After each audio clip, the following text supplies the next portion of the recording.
There we go. We got you. All right. Am I able to be heard now? Yeah, redo your intro. That first one All right. sucked, man. Hi everyone. I'm Sean, and when I'm not doing this, I'm either teaching math or using D&D to teach social skills to kids. So I'm really excited to be here with Mumps and Havalar and DM Jake. So yeah, thank you for having me. Awesome. Thank you. We also have Kyle here, returning from season 1, playing Mumps. Kyle, say hello. Say howdy. Howdy. And say a fun fact about yourself. I only have 9 toes. That's not. But I couldn't think of anything. Which I should have thought of something beforehand because I thought, oh, Sean You has to had an say a fun opportunity. fact. She had And then to I didn't say think it. I'm probably Sean, going to get a fun fact too. They had to say it twice, yeah. You had all You that had warning double time. I know. But now you have an imaginary fun fact about me. And isn't imagination the most fun of all? Imagination. And we also have Dragonborn Amy playing a Dragonborn Havalar character. Amy, say No hi. role playing here, just accurate. Yeah, just accurate. Fun fact about me, I am a dragonborn at my day job. No, hi everyone. My name's Amy. I am a producer and production manager for films and a director and a writer and all of that jazz. All of the hats as one wears in indie filmmaking. Fun fact. Well, let's see. My first ever restaurant job that I had when I moved to Chicago, the restaurant is closing. And that's not about me, but it feels like it's about me because it was such an impactful time of my life. So I'm reeling. So the fun fact is I am struggling with that information, even though it's really irrelevant to my life. Fun fact, struggling. Done. I went there many times too, so I understand you. Met a lot of people. That's basically where I met Amy, actually. That's so true. That is definitely where we met. 100%. So what you're saying is the reason why Roll For It exists is because of this closing stop. Oh, this is tragic. Whoa. The restaurant. Whoa. We should name something after it. Rock Bottom. Definitely. Rock Bottom. I mean, we'll open a Rock Bottom in D&D. Yeah. Love it. Let's go get a beer at Rock Bottom. I mean, sorry, a mead sorry. It's just like the end of a quarry. That's it. That's Rock Bottom. And they just serve mead that they like brew in a rock. My fun fact is that Duolingo just said, "You're gonna lose your streak if you're not careful," and I said, "Oh shoot," and got a little bit stressed out. But then I continued the stream. You guys want to just give me 15 minutes real quick? I got a Spanish lesson here. Let's all learn. Let's help them out. Let's help them out together. There you go. Okay. That's everybody. Again, thank you to my 3 homies for coming in to playing D&D tonight with me. We are Roll For It. Roll For It is a show started as a podcast. Each of the episodes is only about 30 to 50 minutes long, and they've got sound effects and music and a ton of fun and role-playing. And go listen to those. There's 3 seasons and 3 mini-series all released right now. So if you want background information on these characters and the world that we're all a part of now, something like 12 people now have participated in this world, maybe more. Listen to the podcast for all the background information, because there's little nods, little Easter eggs here and there that we'll discover as we go, that probably the biggest fans of the show are definitely going to notice more than the players notice, because of interseasonal stuff that's going on. So find us there anywhere you listen to podcasts. And now we are continuing that same adventure live for everybody who wants to tune in on Twitch, and we're doing it on Tuesday nights. This is a special Monday night that we're doing it, but I'm going to rerun this same stream tomorrow for anybody who was expecting us to do it tomorrow, and I'll be in the chat to say, hey, this is weird, but let's watch me do stuff for a couple hours. And that's Roll For It. We recently, if you guys are interested in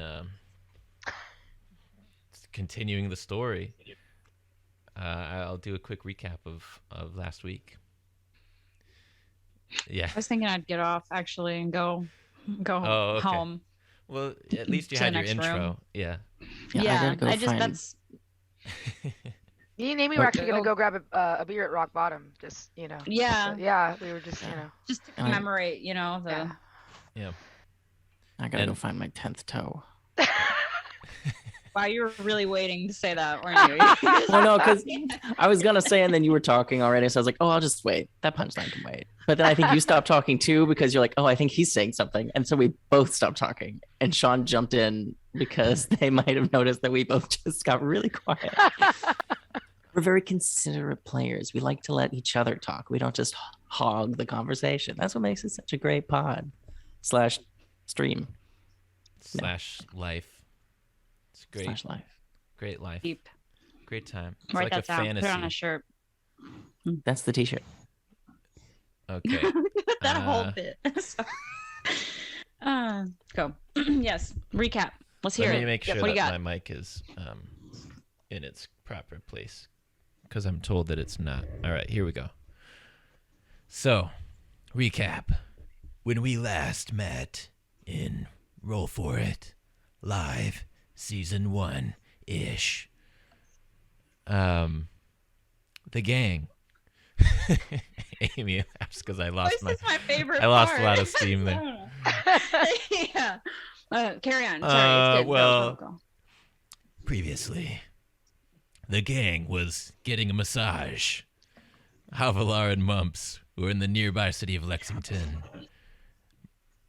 getting a hot stone massage with their mule Durbin, who they left behind to proceed and do some drugs, but not before meeting Sean's character Vesenir, a mysterious druid who was transformed into a bear when they met, and then received a javelin to the leg, turned back into an elf, and then accompanied them on their trip. And I mean that in more than one way. Because the See gang... what you did there. Yeah. The gang went to a meadow and took some hallucinogenic drugs. Substances. Yeah. And then they continued their journey to Castle Viajara, where all of them are going. And there was a little bit of a rift because Vesenir, who informed the others that his last name is Valonair, meaning he's somehow related to the Viajara throne. Oh, you know what I should do? I should put that up here real quick. Viajara. Okay. We're back at Viajara, and Vesenir has asked for an audience with the queen, and the queen's number one guy, her dad, the king, or the former king, who's now stepped down to let Valonair lead as queen. Now, Havalar is Vaelette's number one security, royal guard, mangy lady, dragonborn lady. And Havalar was not very happy to be excluded from this meeting. Mumps also doesn't love being excluded, but he also he's more sad than he is angry, I guess. And Havalar's the angry one. Typical. So Vesenir, you went into this meeting. There's a vague idea that your family is in need of is in some kind of danger, and so you're talking to Vaelette and the others privately. And after that meeting, what do you guys all do? It's bedtime at this point.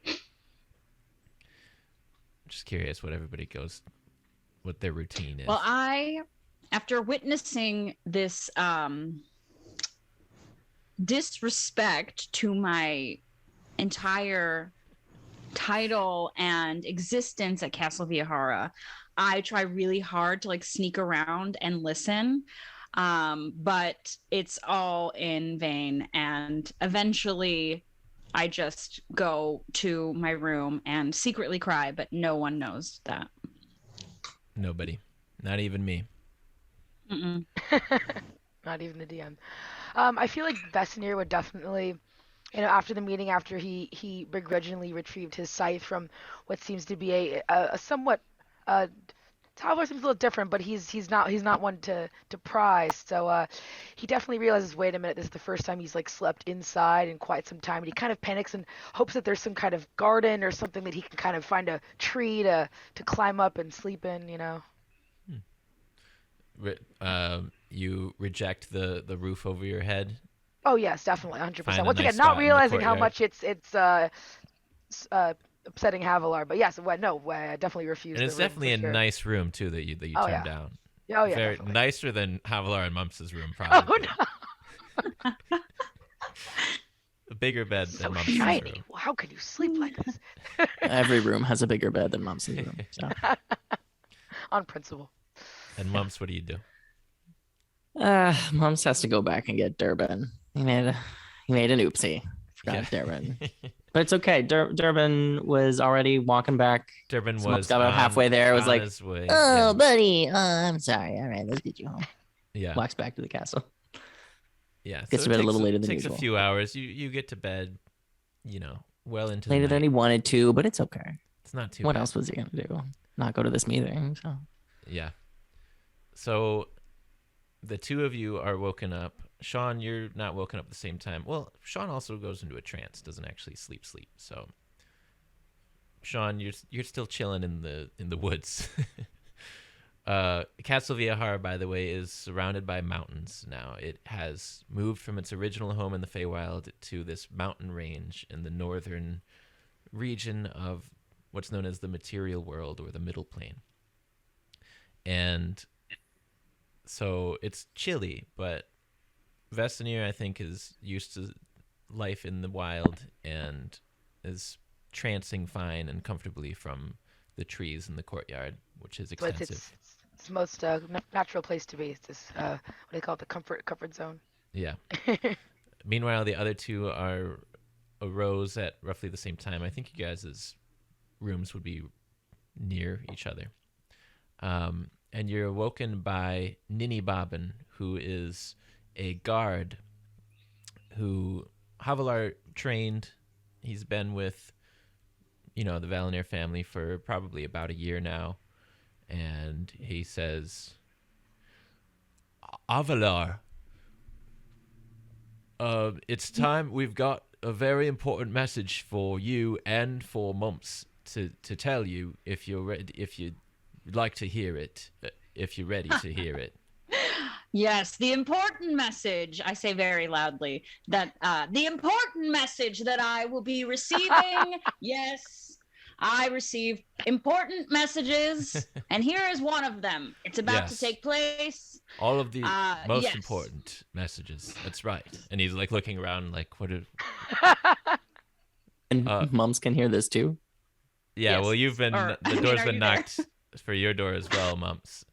Because Can I- it's the can I- same letter. It's for both of you at the same time to hear about it. So, Can I brush my teeth first? I wasn't expecting this. I'm sorry.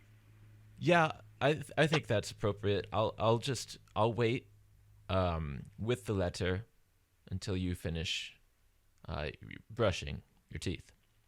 Thanks, buddy. Okay, well, what a mention. Sure. Havalar, if that's all right. I don't know if sorry, I was just responding to Mumps because but I would check. I know that you like to be checked with. Okay, I'm back. They're really small teeth. They don't take long. Okay. Great. See, I knew that. So I decided to let you continue with your agreeance to letting Mumps go. So everything was run by me. I decided, and now we're here. Yes, continue. Important letter. Okay.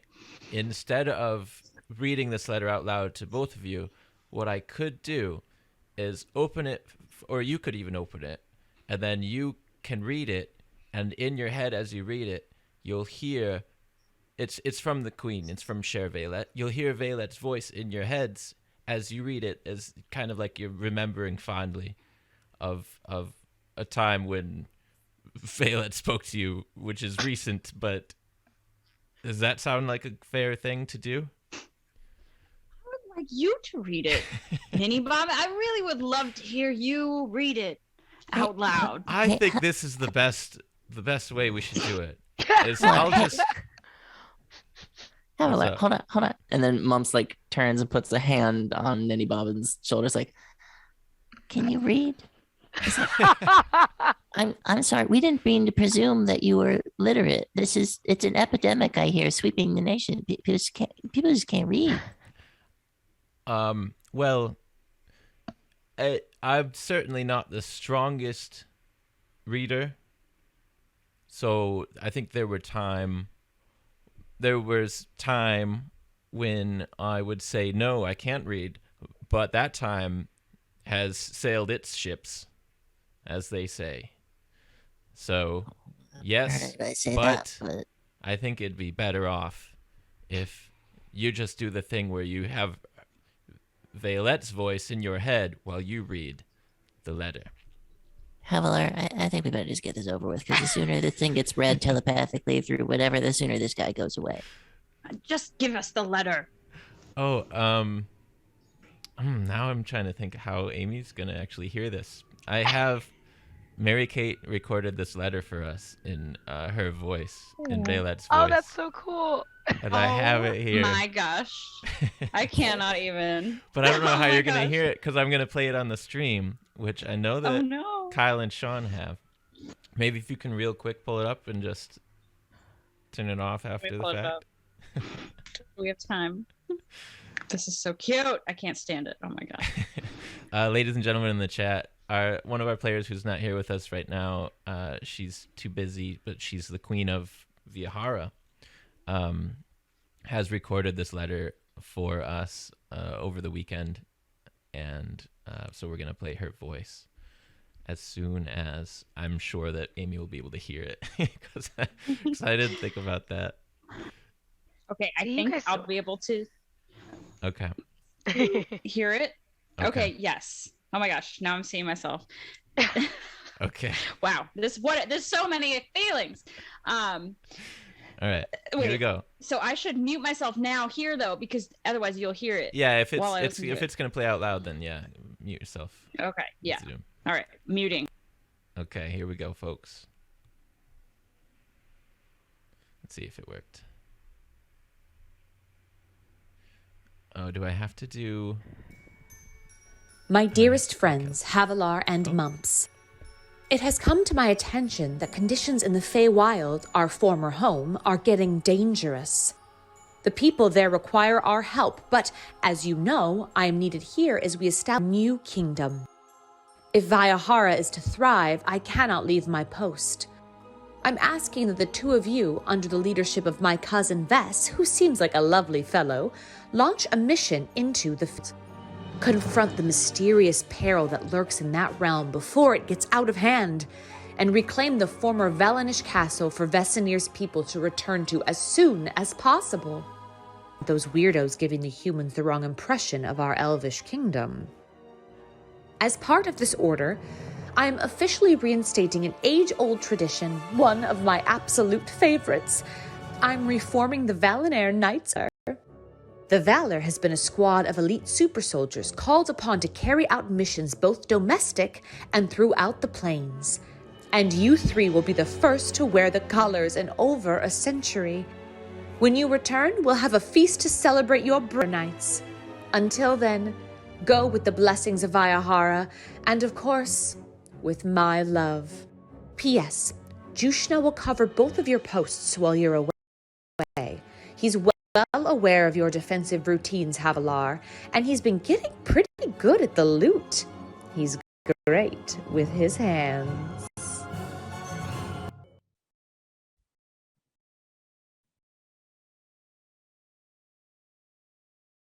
Okay. I guess that was mostly successful for the chat.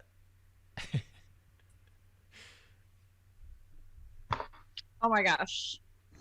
That was really adorable. flashback. Wow.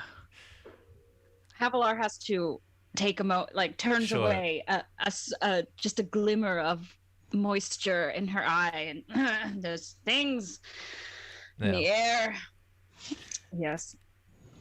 Do the players have any questions? Because I know that it skipped a couple times Yes, I about have the contents of the questions. letter. Yeah. Maybe just a recap. Okay. Well, actually, I'll take a crack at reading it too. He's got to practice. Why don't you, take some practice for your education, Ninny Bobbin? Okay. The letter reads, I just do the exact same voice. It just comes out of my mouth.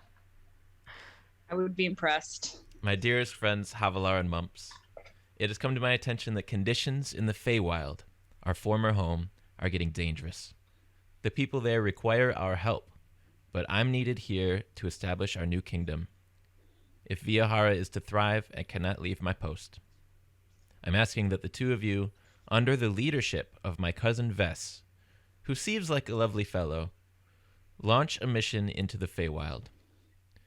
Confront the mysterious peril that lurks in that realm before it gets out of hand, and reclaim the former Valonair castle for Vesemir's people to return to as soon as possible. And Sean, you don't hear this part, but No, I know. That's why says, this is Sean, not Vesemir's reacting. So. we don't want those weirdos giving humans the wrong impression of our elvish kingdom. As part of this order, I am officially reinstating an age-old tradition, one of my absolute favorites, and reforming the Valonair Knights of Valor. I'm going to show this little thingy here.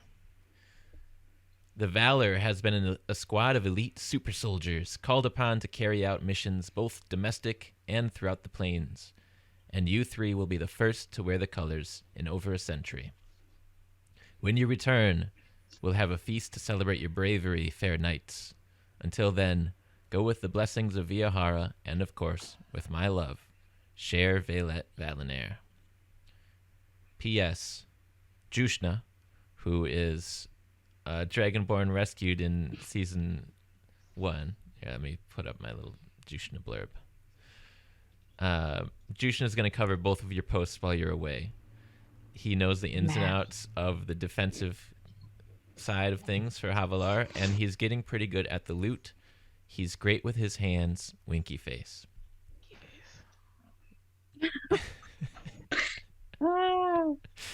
That's it. That's the letter. Excellent. Yes. Thank you for reading that. It was much clearer. I heard much more clearly that under the leadership of Vesemir, we would be moving forward. That landed a little stronger upon the second reading. Yeah. Yes. Well, I didn't write the letter. And also I haven't read it because you were reading it in your minds, I think. Right. Hearing it, that's what I meant. And Right. I was going to threaten you, but I can't remember what it was going to be now because There's no need for that, probably. Whatever it is that you think you have to threaten me for, you could just ask me and I'll just no, it was just a general scare tactic, but I'm over it now. I don't even want to bother with it. Carry on, go away. That's fine. All right. But I also have, and he pulls out a couple of boxes. And he says, "New costumes for you. They come with the Valonair Valor Knight title. So, It'd be nice. and the Queen and I have been working on these for a while now because she's wanted to do a costume upgrade for the two of you for a long time, and I've been hard at work gathering your sizes and your favorite types of weaponry and such. So I just wanted to give you this quick little box of goodies to each of you. And I actually don't know where Vesemir is, but Vesemir gets one too, being the leader in all of the pack." And he hands you this box. I take the box from him forcefully Okay. while glaring. So it's basically nicer equipment that you've already pretty much worn, but now there's this kind of a teal bluish accent on everything. and there's a cool silver. All the buckles are a nice shining silverish color, and they're the Valonair colors. And there's like a teal and an aqua. And if you do have the stream up, you can see I made a little Hero Forge mini that has like of Mumps that has like his new getup. Mumps, I think you're wearing armor, leather armor generally, but this is now studded leather armor, so you can get another +1 to your AC there. Some good stuff. It comes with a new rapier for you as well that's in the colors. It's not in-game better, but it is just nicer made. More Just expensive. looks sick as hell. It looks sick as fuck. Yeah. And Havalar, for you, it's sleeveless, so you don't rip out of it Show all the off time. the biceps. Yep, but you're still Love going to it. have a similar cape to Mumps' cape. And your nice kind of military guard chest vest thing that you've always had. But again, in the colors as before. Barbarians don't wear armor, so I'm not giving you an upgrade to your armor class. But Don't need it. I'm giving you an upgrade to your armor flash. Because that rhymes. Most armor important. what? More important. Like you look flashier. Your Oh, armor right, right. Got it. Yeah. Armor As an class, action, you armor can use sass. armor flash to blind all opponents. Just With kidding. your dazzle. You can do the blue steel look. Ooh, that should be a spell. So as I understand it, elves trance for only 4 hours. So I'd imagine that in the time when he was waiting for these hippies to wake up, sleeping, and I imagine he would try to take some time to commune with his gods, and try to figure out, is this the right path? Am I doing the right thing? Am I okay that is it okay that I did the drugs? That kind of thing. And I think at some point he would wander in, and kind of look out for the people that he knows, Mumps and Havalar, and try Sure. and find out what's the next step in the plan. So imagine he'd I- walk up about now. Yeah, at around this point, while you two are looking through your new boxes, and also how do you two react to your gifts, basically? Oh, Havalar, you get 10 or I think 8 new javelins that bear the same the nice seal and everything in it, but it's exactly the weight and the size that you've always worked with in your experience. Excellent craftsmanship. Who made this? Will Turner? Now that's a Java win. Ooh, the puns are strong today. Which Vestanir probably says as Oh, he yeah, definitely, reaches the top of definitely. the stairs of the corridor. And- What's going on here? What's all the commotion? Oh, just some personal gifts from the Queen. No big deal. You Oh, probably is that- wouldn't understand. And here is the biggest box of all for you, Vestanir. I've got it right here. Here. Yeah, nods and takes it. This makes sense. Yes, and he pulls out the clothing. Well, what It's- is Well, it's the colors of the Valonair, the Viajara crest, because you're a Knight of Valor now.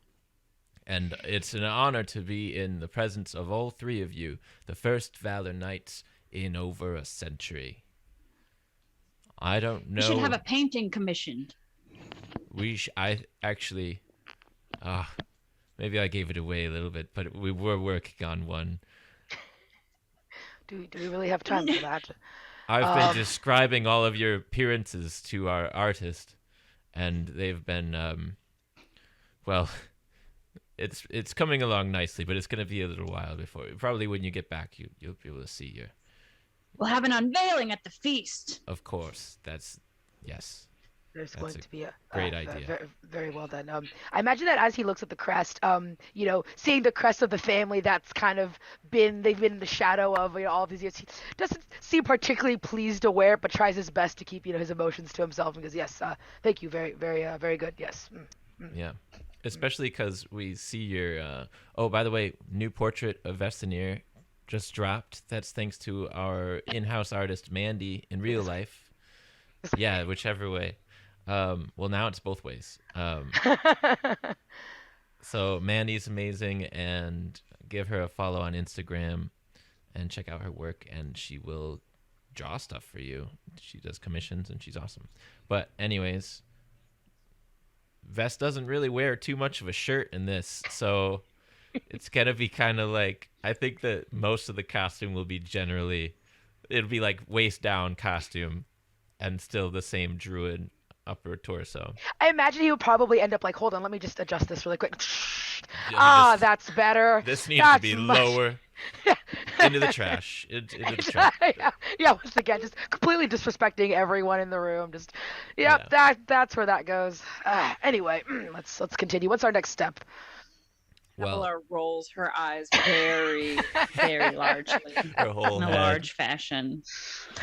Mums is like holding the letter and just staring at it.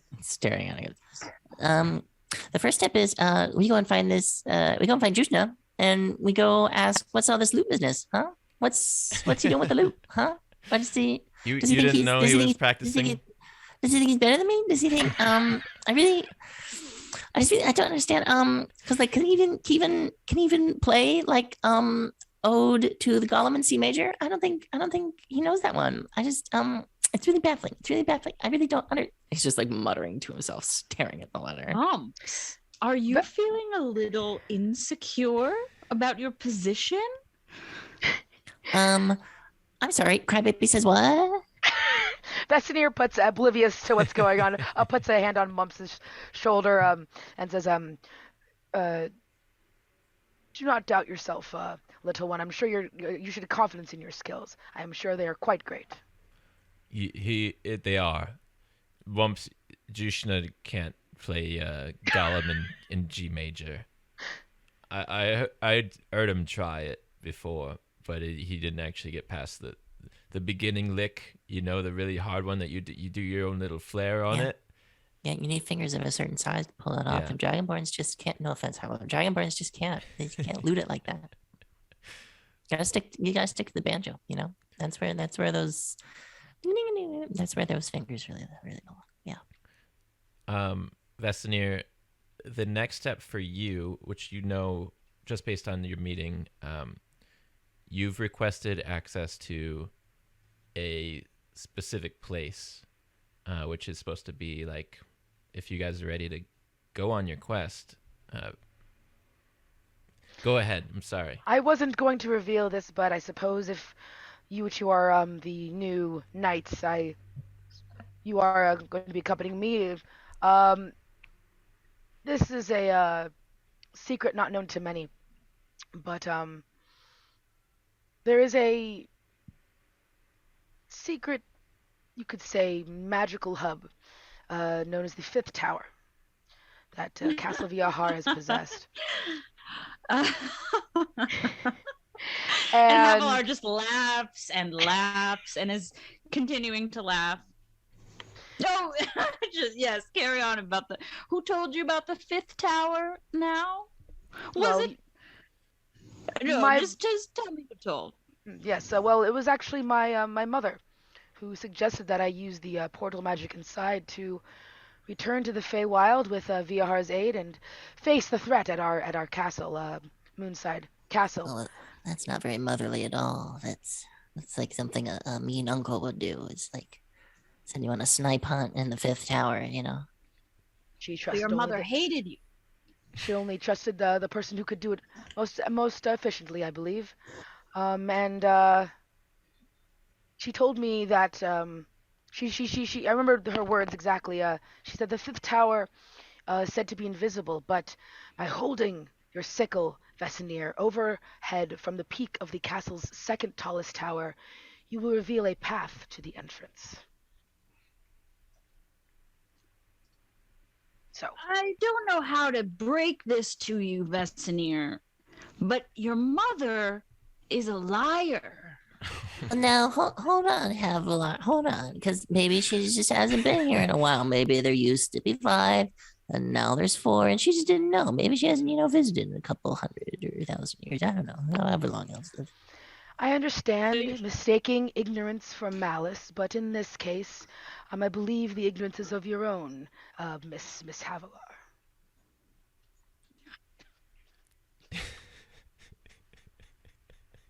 Havalar just That was a great. That was the reaction. That was what Havalar that was did.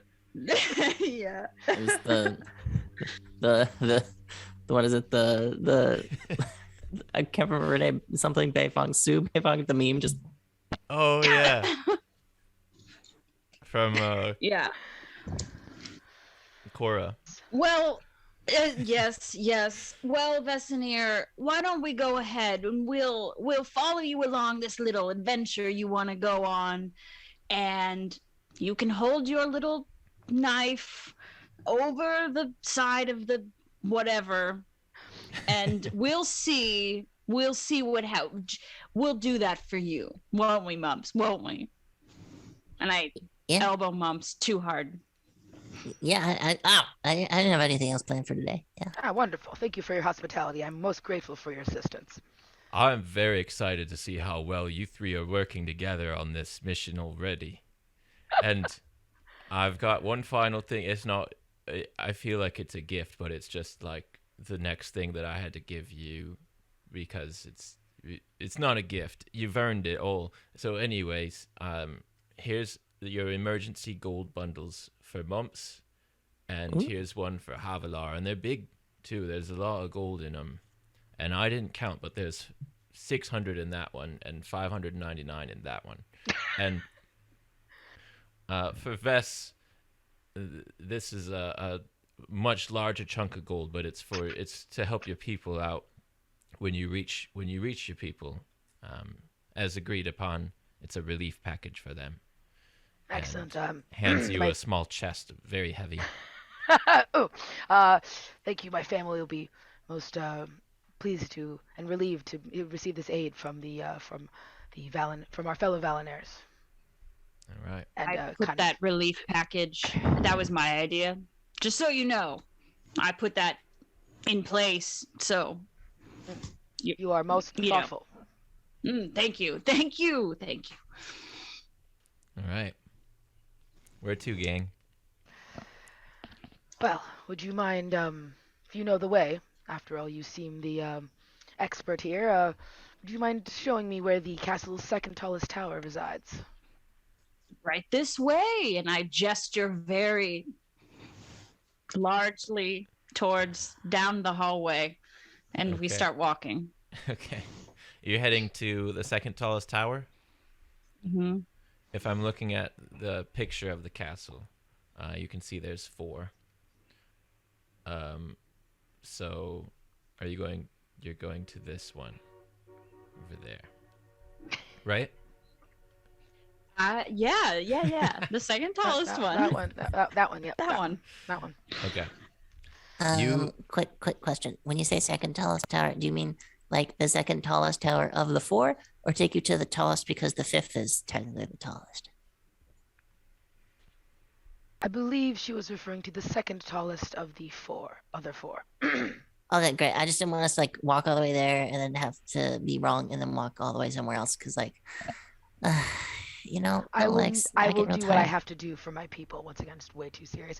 Also, I imagine on the way, it seems like Vesanir's kind of either ignoring or oblivious to Havalar's comments, but maybe as he walks by, maybe brushes against her shoulder, says, "It's a sickle, not a knife," and just kind of walks away a little bit further. Mumps, it's a sickle, not a knife, just so you know. Havalar, that burn was a sickle. It made no sense, Mumps. Do better. You're a bard. Do better. Okay. A sickle burn. You guys reach the second tallest tower of Castle Viajara. You climb up it, and the spiral staircase ends in a small maintenance door, behind which there is a ladder with access to the roof, so that it can be polished monthly. And you guys, who's in the lead up the ladder?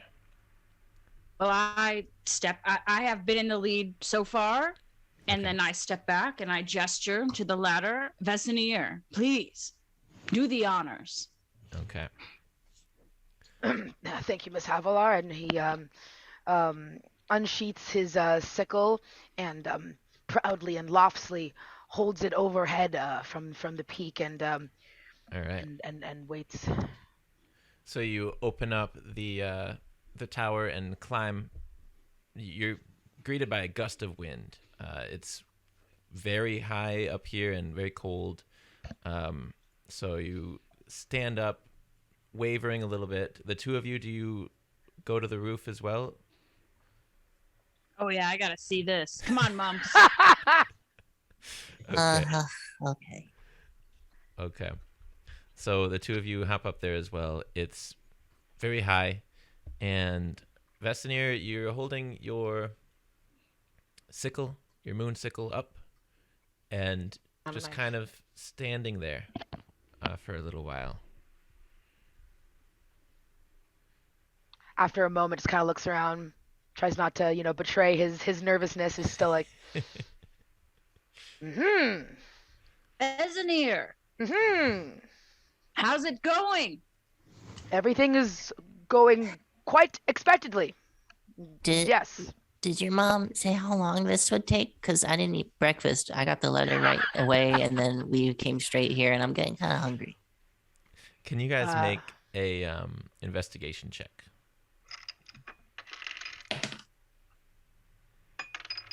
All right, or perception. Keep rolling it off the table. Yeah, mine's off the table too. Your You choice. said perception? Or investigation, your choice. All right, I got an 16. Okay. 9. He got a 3. Okay. So Vesenir, as you're kind of looking up a little bit nervously, holding your sickle to the skies, you see the sunlight reflect off of your moon sickle for a moment, and it kind of gleams in the light, and you look past it, and you see the much taller tower one over. You see like a shimmering thing over that one. It looks like maybe just a long, skinny, really skinny crystal kind of right above the tower, and you only catch it for a moment when the light is hitting it just right. But you get a feeling that that one might be the second tallest tower, and that you're currently on the third tallest tower. He turns back to Mumps and says, "Mumps, brilliant man you. Why don't we head to the true second tallest tower?" Oh, we said As you brilliant predicted. man. I thought you said we can go get breakfast now. But no, we can do more walking. That's fine too. He pulls some well, I guess he wouldn't have all of his stuff with him. I was picturing pulling some travel rations that are made of like just nuts and berries and really kind of not too tasty. He says, "Here, just to use this to sustain yourself." Ooh, thank you. If you guys don't have everything on you, you might want to grab it. Just gonna throw that out. I imagine Vesenir's like ready, and he's like, "What's taking you guys so long to get ready?" When he kind of approach. So yeah, he's got all his stuff. Okay. I'm ready because I get up at 6 a.m. to begin my daily course. workout routine. Yeah. And I pulled everything I needed out of that box. So we're good. Sweet. You're just like still like buttoning everything. Yeah.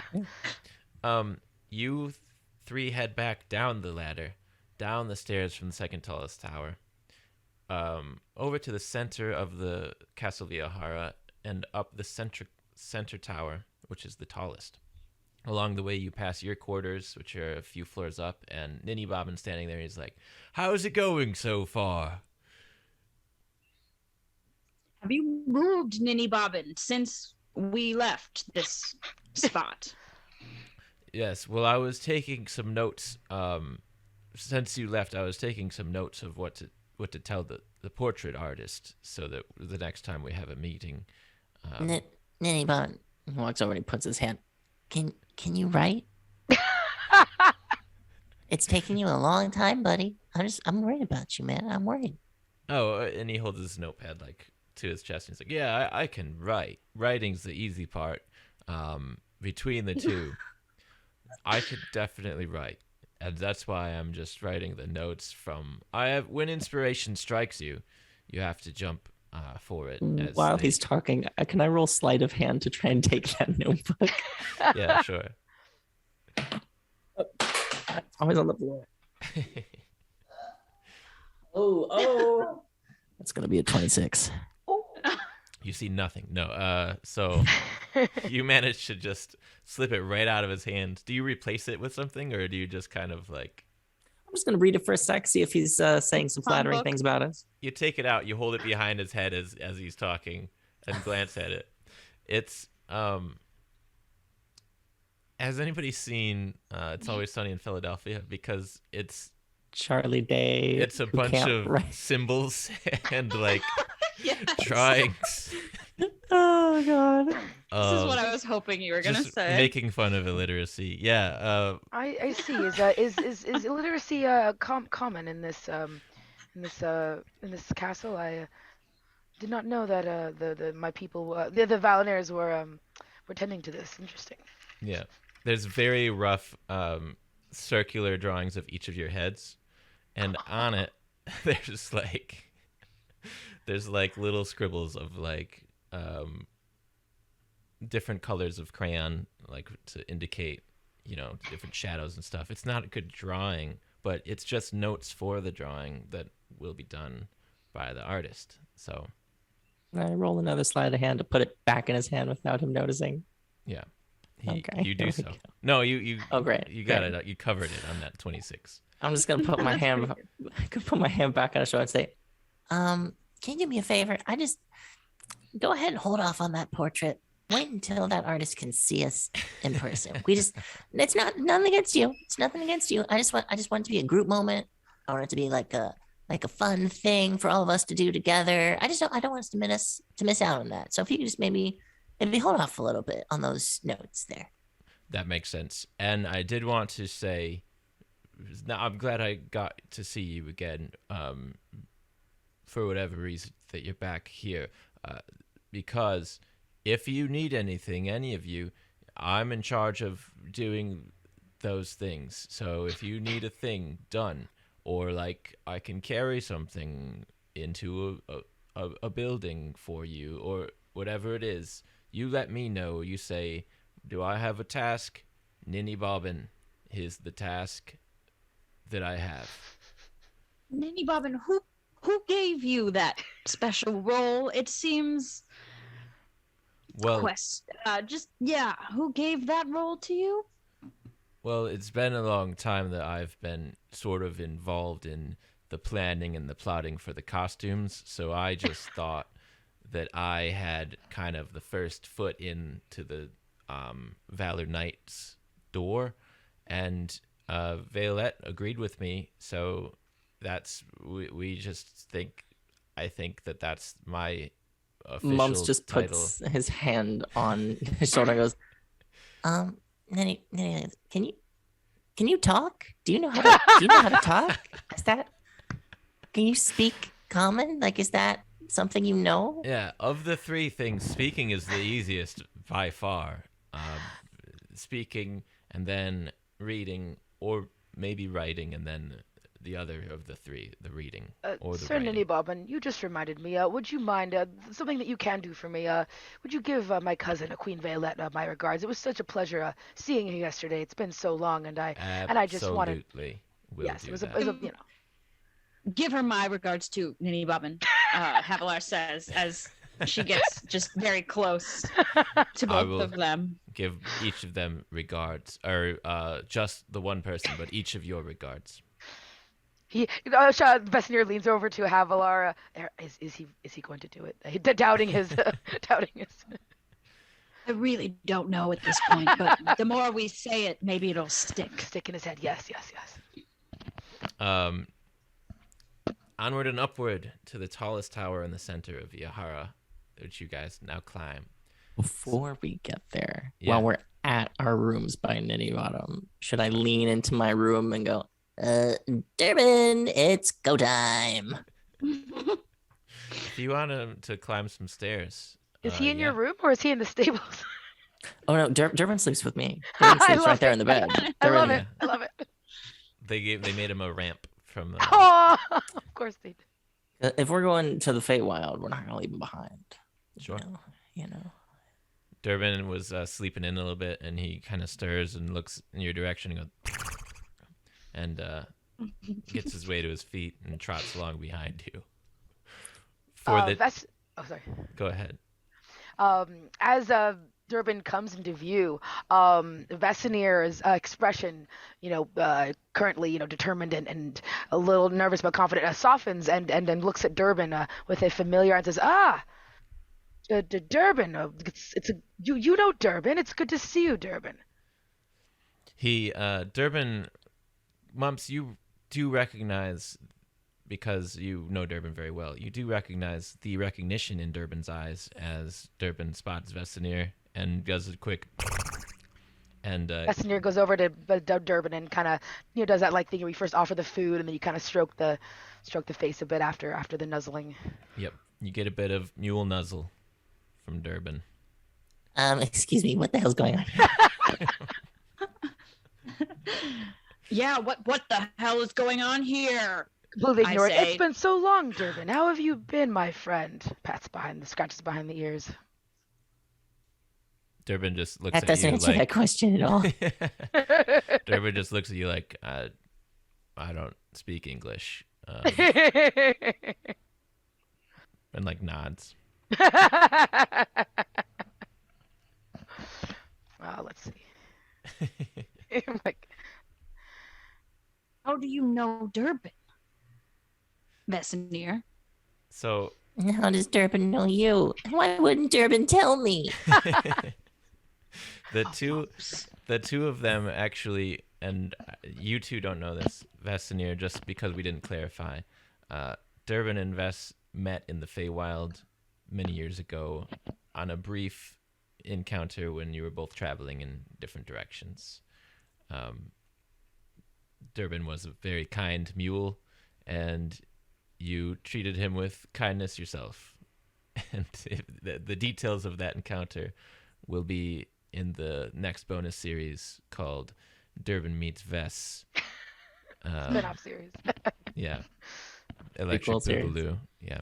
It's just two companions out in the wild, having a brief but noble adventure. But yeah. How do you answer their question, Ves?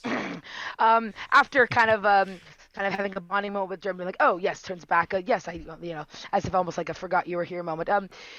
Well, I have spent many years in the Feywild, and it seems so has your friend here. And yeah. So we met long ago. Quite the adventure, wasn't it, old pal? And once again, strokes back of his ear. Ninny Bobbin, in the meantime, has very quietly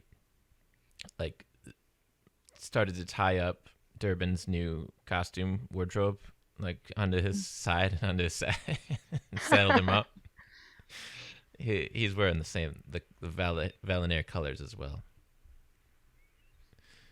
Quite handsome. Quite fetching that we all look. Rip shirt, yes. The shirt's just the a ones who little are bit more wearing ripped. clothes. Just a little bit. Every time you grab it, it tears. Yeah, a just a tiny little bit more, yeah. further down. You're yeah, it looks good. Shh, you hear a slight. When you have jeans that you keep accidentally putting your foot in the Yeah. jean hole. Yeah. Terrible. Anyways, do you guys head upstairs? With all of our stuff Yes. in tow, Might and as well. Yeah. most Yeah. important All right. team member Durbin. Okay. The tallest tower is where most royal of the royals live. There is the same type of thin maintenance door here right near the tippy top, through which a metal ladder allows rooftop access. Who's going first this time? I feel like now that he knows where he's going, Vesenir tries to take the lead. Sure. Ves, you push open the rooftop swinging door. And by the way, you've climbed about 180 feet up the spiraling staircase, which Durbin Durbin Aw. is along for the ride, but he's a little bit behind you guys. And then when he reaches the maintenance door and sees the ladder, he's just like,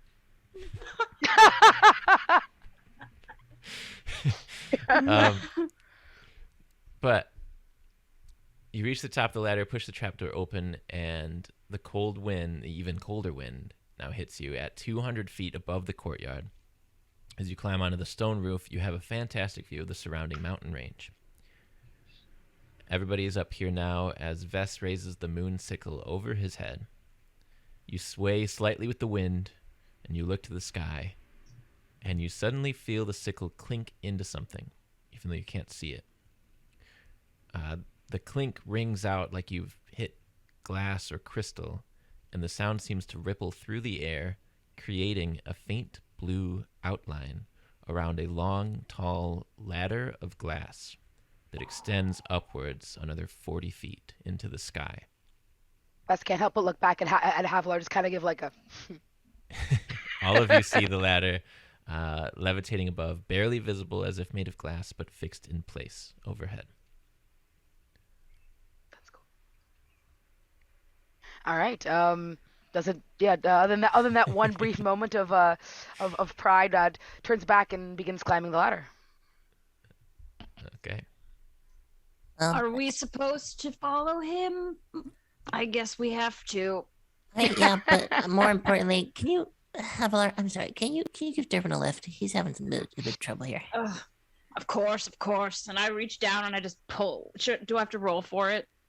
And like a strength to pull check. Durbin up the ladder. To pull Durbin up. Yeah, here I'll roll for Durbin and you roll for you, and we'll do a helped out check here. Come on, I'm doing so bad. I rolled a 11. Okay, I rolled a 19, so you get to take the higher. And Durbin and you together begin to climb up this ladder.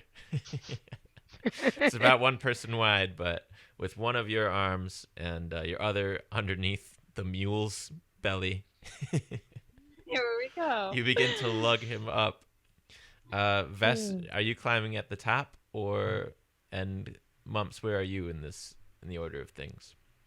I think maybe Mumps would be like in the middle between the two of them, because Havalar has to take a second to get Durbin all set up, and Mumps just boop, boop, boop, boop. Okay. It's a bit of you have to literally leap from the tower to reach the bottom rung on the ladder. At least you do, Mumps, because I do, it's 'cause I'm so short. outstretched. I would from imagine that Vess's Vess arm. would look down and see that Mumps is struggling and reach down an arm to kind of give him a boost up, maybe shimming it down a bit. Okay. In that case, does that put Mumps at the top? Like a up and over? Oh, okay, I see. I suppose if that is what I must do to help my people, then yes, and swings him up. Okay. All right. The four of you climb this ladder.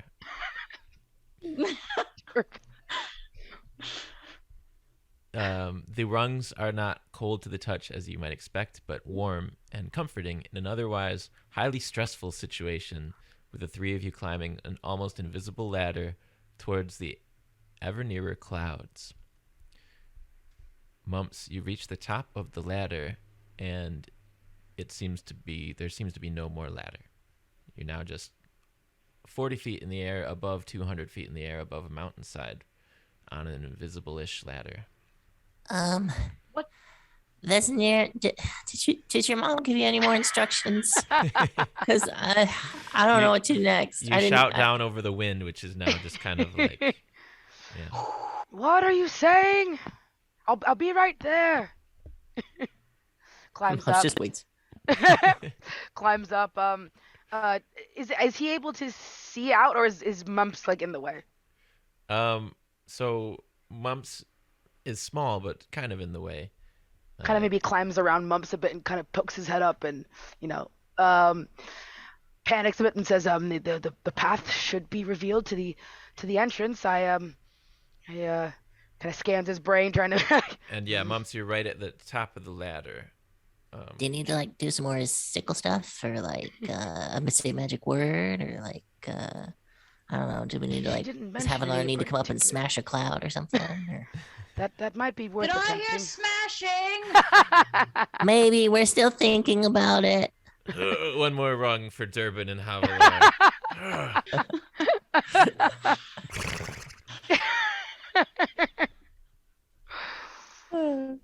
Oh, Durbin also, I forgot to mention, has his clockwork leg at this point. The like metal leg that he received at the end of our bonus adventure, 21 Mump Street, or maybe midway through.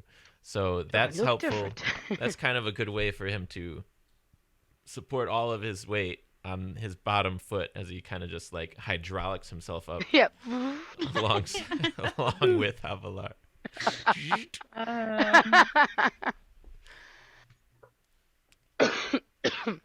The question was, does he clink when he walks? He clinks the same amount. He has probably the same type of horseshoe on his metal leg as he does with the others.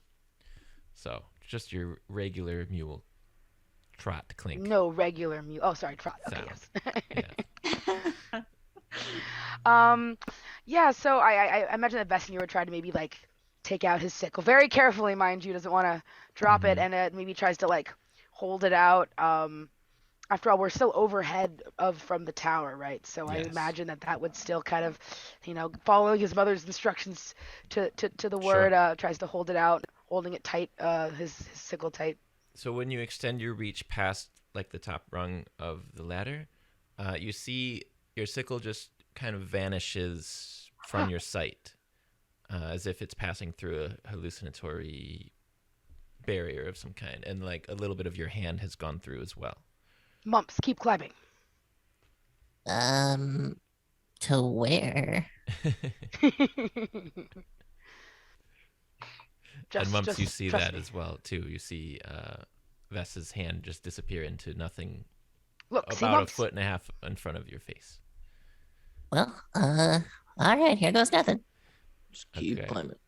You reach your hand upwards and it vanishes before your eyes, but you feel where the next rung of the ladder would be. A solid hold. And you lift yourself up and you are suddenly taken aback by the change in environment as your head passes through this illusory barrier. The deafening winds that you've grown used to are replaced by a complete and unnatural silence. The bright blue sky and the sun at your back are replaced by almost total darkness, though as your eyes adjust, you see that there are some small windows illuminating the inside of the tower that you were climbing into. So as you pull yourself up the rest of the way, it is a dark cobbled floor, uneven but neat and beautiful masonry. And there is a gold outline, which is the only thing that separates the fake floor that you just climbed through with the rest on this floor.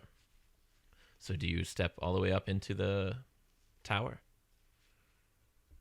I'd like to poke just my head back out through that little fake floor and be like, Havalar, look! Havalar fully screams. You're seeing a headless Mumps, basically, probably about 10 feet above you on the ladder, dipping his head in and out. Mumps, you'll make me drop Durbin. And as you go inside, her voice cuts out completely. When you come back in, you come back to the wind, you hear her voice, so you're getting every other word. yeah, so I don't hear it. And I just go, Okay, is he in here? Vesemir has to poke his head through. Mumps, move! I'm trying to get through. The two of you climb up.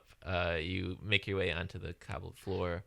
Havalar close behind, and Durbin. So, the tower is 40 feet in diameter. It's nice and wide now that you're in here.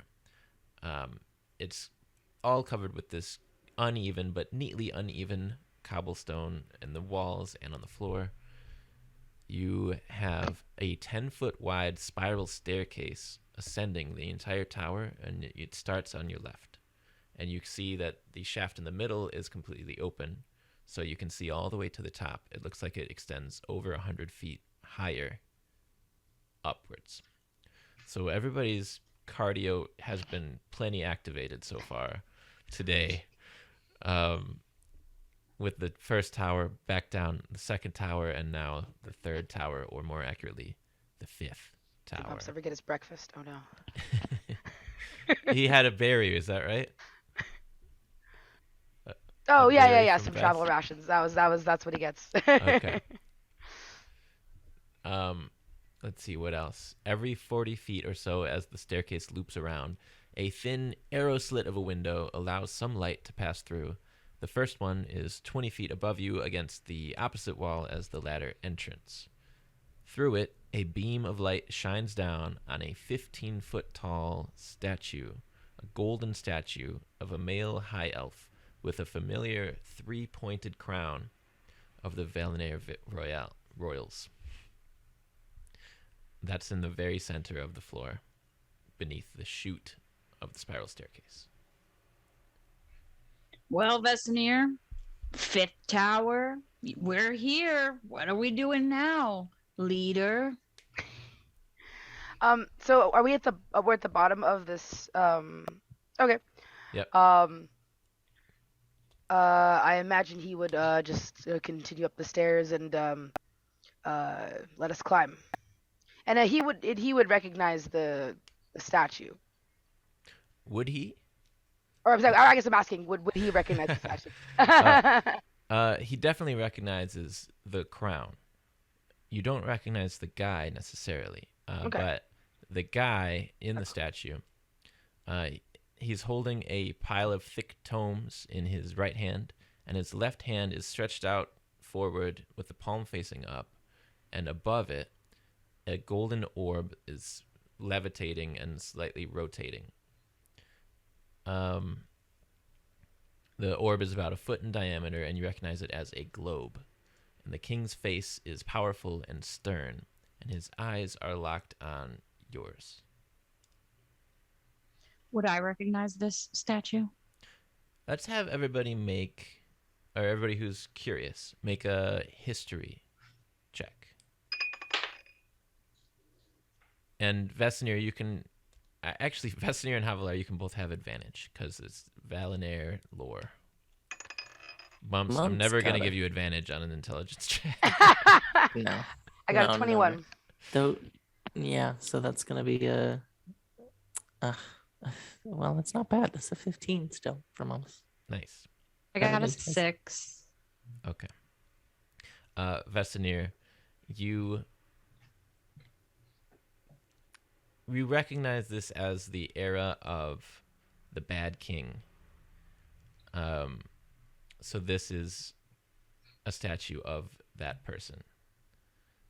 And you can even tell because the name plate on the statue itself has been rubbed off and is completely blank. But you can see that there used to be text on it. Yeah, once he notices that, I feel like he would kind of look away and kind of just try to stay face forward and stay focused on his goal of climbing these stairs. Sure. Okay. Does anybody want to... Yeah, anything else? Or are you guys following Vess up the stairs? Is there anything else to notice about the room? I mean, just roll a quick perception. Sure.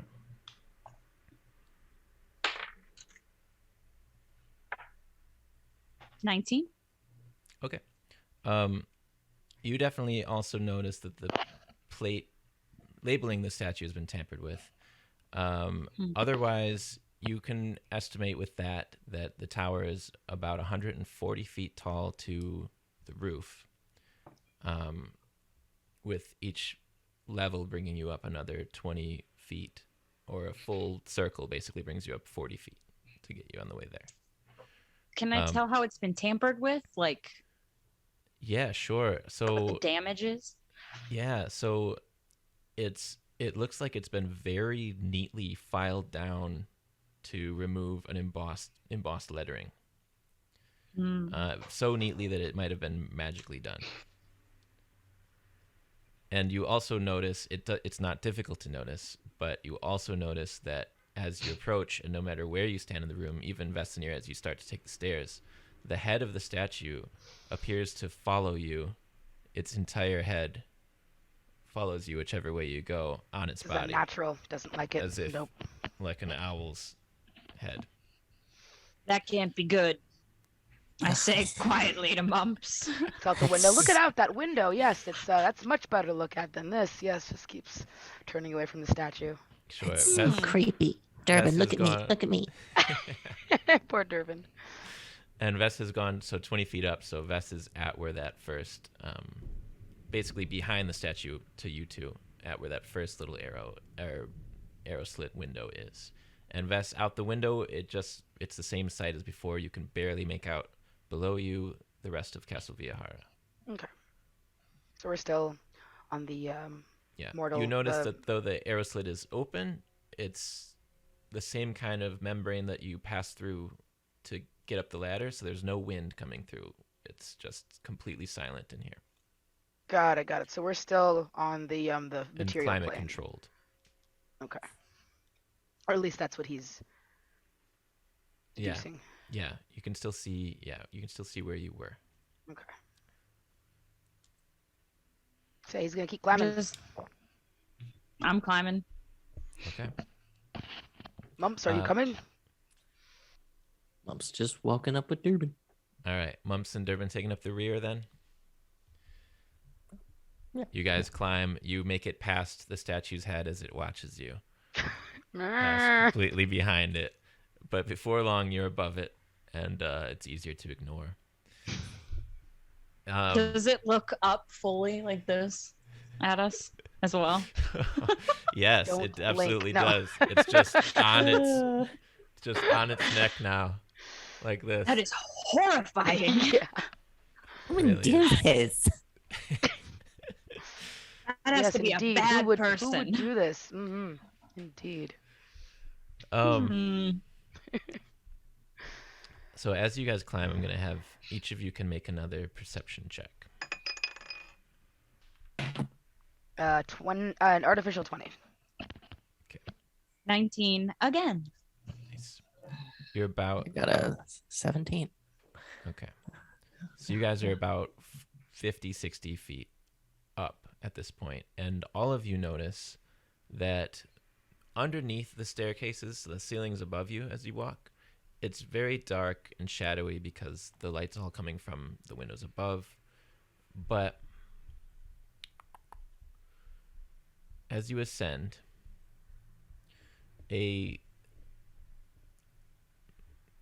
something in the shallowed ceiling is taking a different shape entirely. There's a solid black form with points that jut out and up the sides of the stairs, creating a sinister design almost as the base of the stairs, like holding on to either side.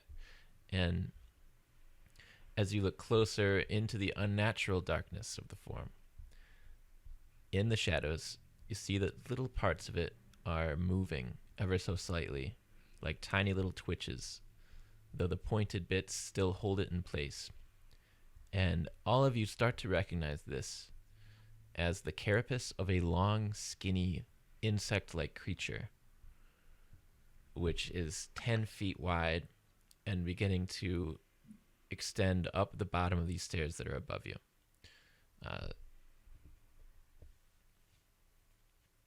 With dozens of pointy, spine-like black legs that are holding on to the side of the stairs that are now overhead, because each level is 40 feet. So you're starting to notice this about 40 feet above you is one end of this creature, and it spirals up further.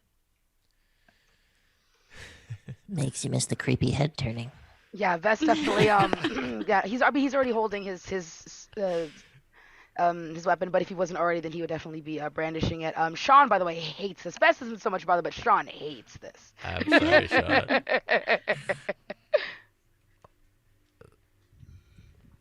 Wow. I see Vesenir. Oh wait, no, he already has his sword out, right? Yeah, Vesenir's his sword? sickle. Yeah. Okay, His but knife. I also pull Knife, out my yeah. great sword because this seems suspicious. Okay. Mumps, the other two pull out weapons. Mumps, protect Durbin. Mumps is like,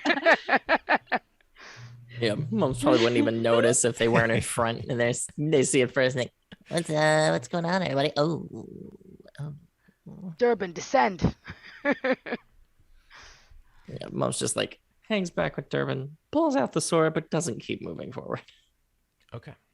I have a little teensy beansy map that I'm gonna use just for my own purposes as you guys ascend this tower. You guys keep walking? Anything else? I do whatever Vesenir's doing. Okay. So you think it's coming from the ceiling? Yeah, it's latched onto the ceiling. This thing you So can't it's not tell something I its can cast exact like shape. Moonbeam on, is it? Because Moonbeam kind of comes from like Yeah, sky. but Moonbeam can be cast inside, like it magically just Okay. goes. Oh, Right? because it's like just like a cylinder. Okay, yeah. So Yeah. I think he would use holds a sickle, it begins to glow, and he mumbles some magic words that invoke the feeling of a moonlit night, as a silvery beam of pale light shines down on on that creature. Okay. So, and I want to say it's without wording to you two because, which I like for the character. The Vest is just like, well, let's check this out. This beam of light. What do I do for that? If I say if this is a creature, When a creature enters What the would I spell roll? area for the first time or starts its turn there, it is engulfed in ghostly flames that cause searing pain and must make a con saving throw. a con saving throw, And then let me see what my spell save DC is. Okay. or take half damage. Yes. Okay. So, as you guys continue to walk, Vesenir halts for a moment, cocks his head to the side, and so your sickle is your spellcasting. Yes. My yes. spellcasting focus, yeah. Also, a shape changer makes its saving throw with disadvantage, and if it fails, it turns back into its form. I don't know if that matters, but yeah. Gotcha. So, this moon sickle gleams in the light, and this pale light, as Vess said, shines down, and you guys hear this wicked cry of pain that sounds like a squeal, like a squeak from the figure above. And as you look, the moonbeam passes right through what seems to be one end of it.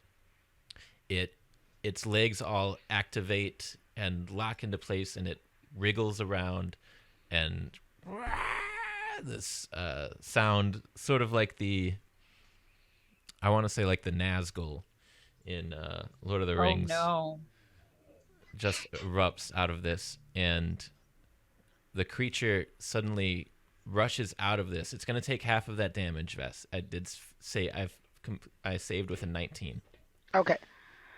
So that's going to be half of 10, so 5. Okay. It takes 5 damage, and its form just very quickly, because as each leg scutters around, is going to wrap.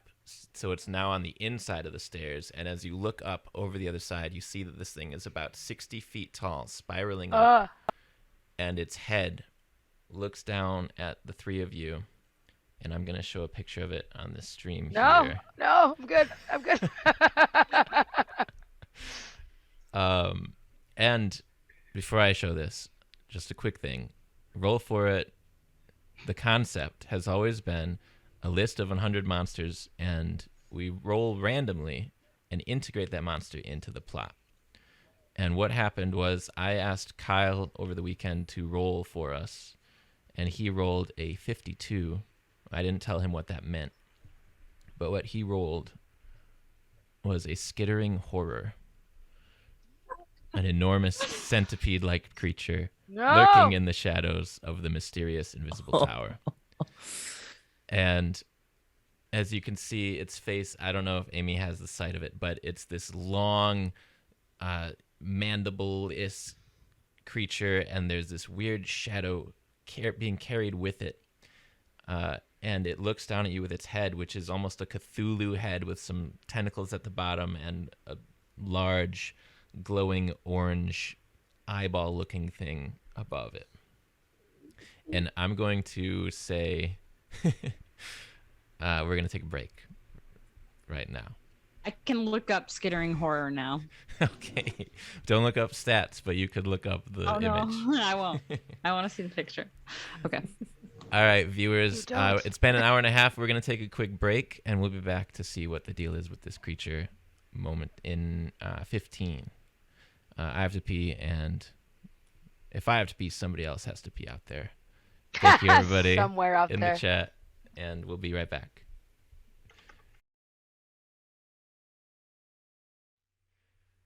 And we are live. Can you guys talk for me real quick? I just want to make sure everybody's Testing. vocals are working. Oh, And here's Mums. okay, to everybody's the on. Moonsiders. Did the crazy transition thing happen, or did it not? Let us know, whoever is here from the chat. And welcome back to Roll For It. Season 1, Session 2, Session Live, Season 2, Session of this current time. I'm your Dungeon Master, Jake. I'm here with Sean, Kyle, and Amy playing Vesemir, Mumps, and Havalar, respectively. They're awesome, and when we just left 15 minutes ago, we encountered a super spooky, scary giant centipede. Yeah, on the ceiling. It's known as a skittering horror, and it's True to gross its name. looking. Yeah. And I'm going to have each of you, now that we're back in this tower, the 5th tower, and a mysterious, invisible tower that's always been directly above Viajara. Can I have the 3 of you roll initiative? We'll get right back into it. 19. 15. Don't I have advantage to initiative? Didn't I read that somewhere? Yeah, Does that you ring do. a bell for you? Yeah.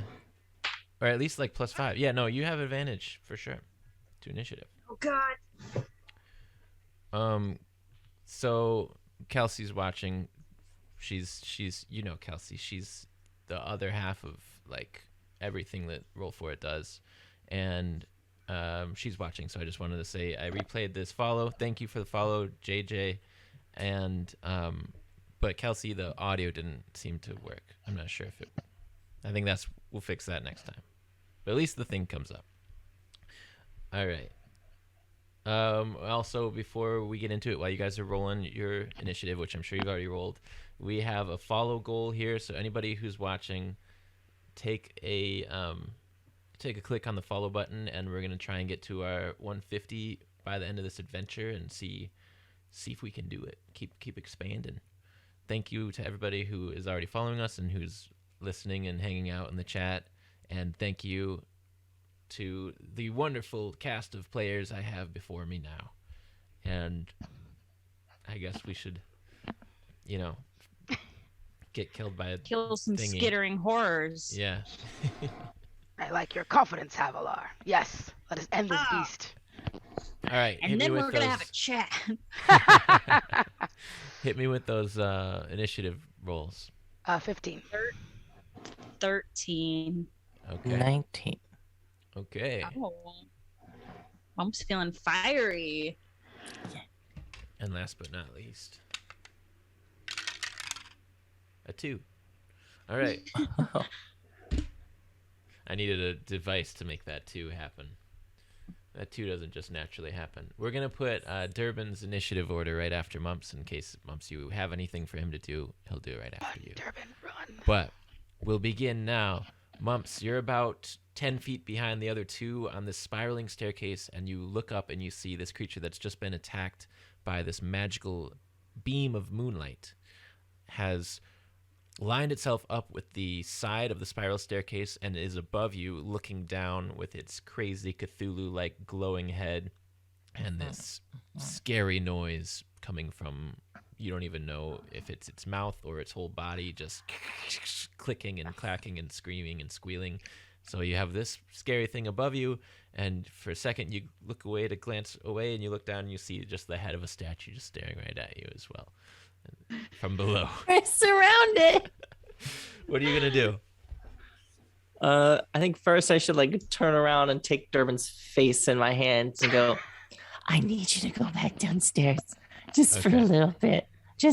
I'm so sorry, Durbin. I didn't. If I had known this thing was here, I never would have brought you up here. I'm so sorry. Durbin's got one foot ready to go, one hoof ready to go in the next step, and it's kind of shivering a little bit, and he's going to take it down a step instead and just start Good. heading the other direction. Good job, Durbin. Yeah, we'll be back. Hopefully, this won't take too long. Okay. And then And it turns, I guess, back. And so it's just this. How long is it? It's like 60 feet, you said? yeah, so it's probably about 30 feet from you is the butt of it, and it goes around a full loop towards the top, and so it's around that winding staircase and looking down at you. Probably the head of it would be maybe 60 feet higher than the butt of it. Well, then maybe for good measure, right in like the middle of It's it, not quite, yeah. like Sure. right in the middle of this skittering horror. I think I got that. Okay. I'm gonna cast Cloud of Daggers All right. because I feel like can't go wrong with a Cloud of Daggers. Sure. But I'm gonna cast it as I feel very confident in this, so I'm gonna cast it as a 4th level spell. Ooh. That's what I'm Lovely. gonna do. So really, it'll do 8d4 slashing damage. Nice. And that happens at the beginning of my turn. Is that right? Yes, at Okay. the first of your turn. Yes. So these spinning, whirring, basically razor sharp daggers appear out of thin air right near the center of it and just start slashing into its carapace. And some green and black liquid seems to just spray out. And there's also an element of shadow that seems to spill out of it, like its actual energy is being reduced more than organic material that's being stabbed out of its insides. So, Mumps, how big is that cloud of daggers? Is it 5 foot square or larger when you cast it? It is higher? a 5 feet cube. Okay, sounds good. And then, do you want to use your movement? I'm already bringing up the rear. I think I'm good. All right, you stay put where you're at, which I believe I said was about 20 feet below its butt and 60 feet below its head. Next up was Vesanir. Is the creature still in the radius of my moonbeam? No, so it took a turn basically when that attack happened to remove itself from it, and it took that damage. So it's avoiding that beam at the moment. Okay, so he's going to move as an action. I can move the beam Awesome. back yeah. to on it. So and then you said so according to he would be like 50 feet away from the creature / like 10 from its butt. Yeah, yeah, exactly. That's Okay, it. so then I think he's going to stay there and probably pull out his longbow. Okay. And so it's That just a way. bonus action to move the moonbeam? No, it's an action. Okay, cool. Yeah. All right, so you have your longbow at the ready, and the moonbeam is going to maneuver over towards basically the center of the creature. Is that what we're going for? Yeah. So The this 5 foot cloud radius, of daggers. so 10 square circle. Sure. And it's a column, right? It's pretty tall. Yeah, it's a column. Yeah.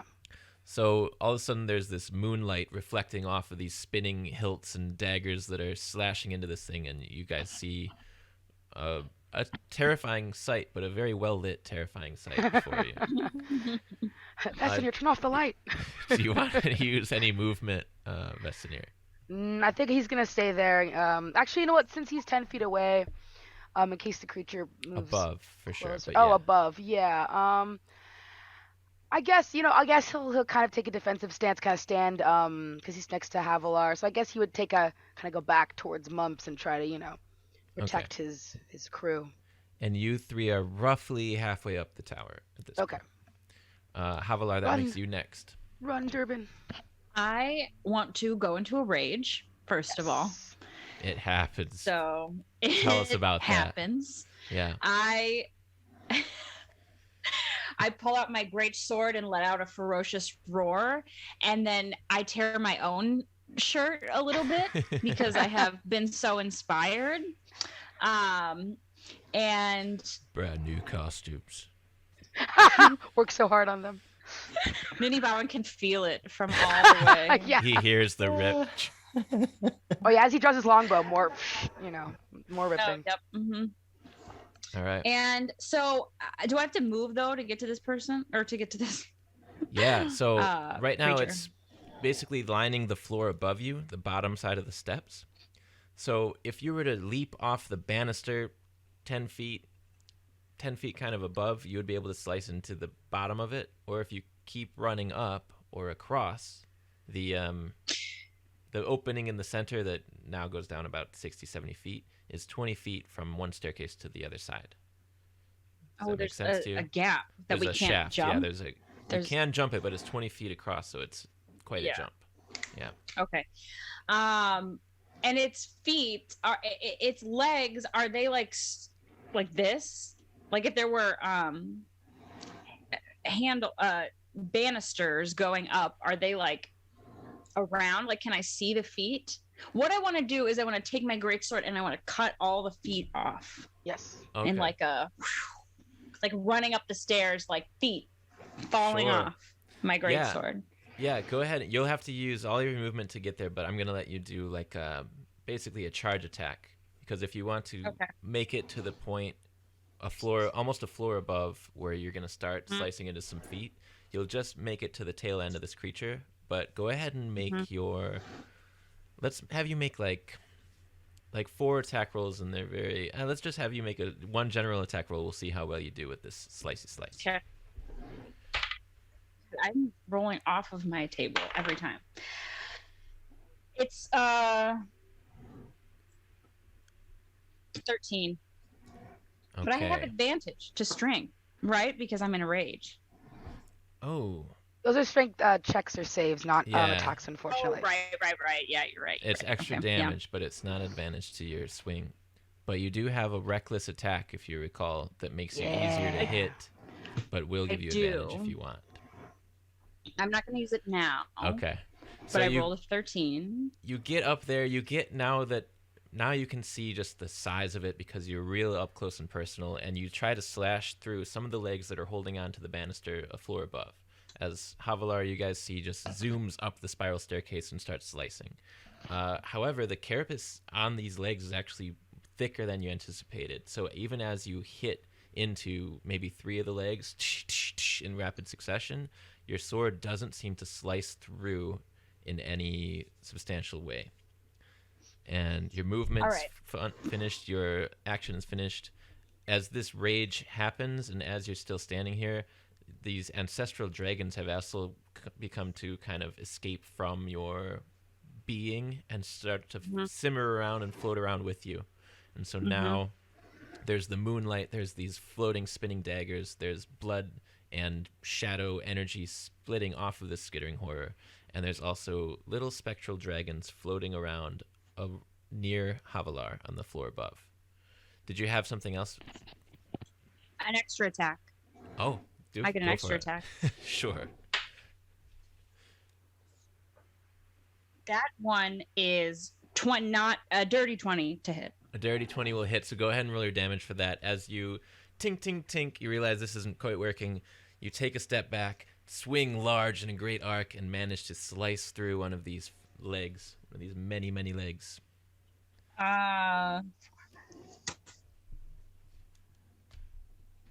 And that's a 10. Okay. Well done. All right. The creature has taken 15 damage before the Cloud of Daggers affects it, and before the next Moonbeam affects it, and that is going to be back to the Skittering Horror's turn. Okay. So, damage from Constitution, I'm going to miss the save for the Moonbeam.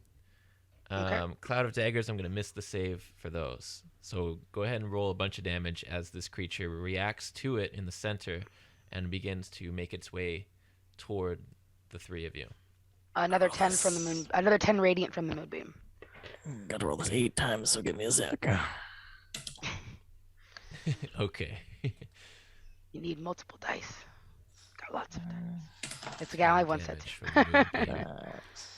The squealing gets louder and more terrifying as the creature begins to rearrange. It turns its body a little bit up towards the top of the steps and is now above and starting to surround Havalar, who's at the closest to its head. So Havalar, in the center of this shaft, the skittering horror's head has towered above you and is going to dive tackle at you. A huge 10-foot wide, very long, very heavy looking thing is going to attack with trying to bite you at first. And I rolled a 24. Wow. And with some claws, which I rolled higher than 24. Is this a time I can use? Oh, never mind. All right, so here's some damage. Oh, I never get to roll this die. Oh no. It's not promising. Die. Okay. Oh, I don't even have this many of this die.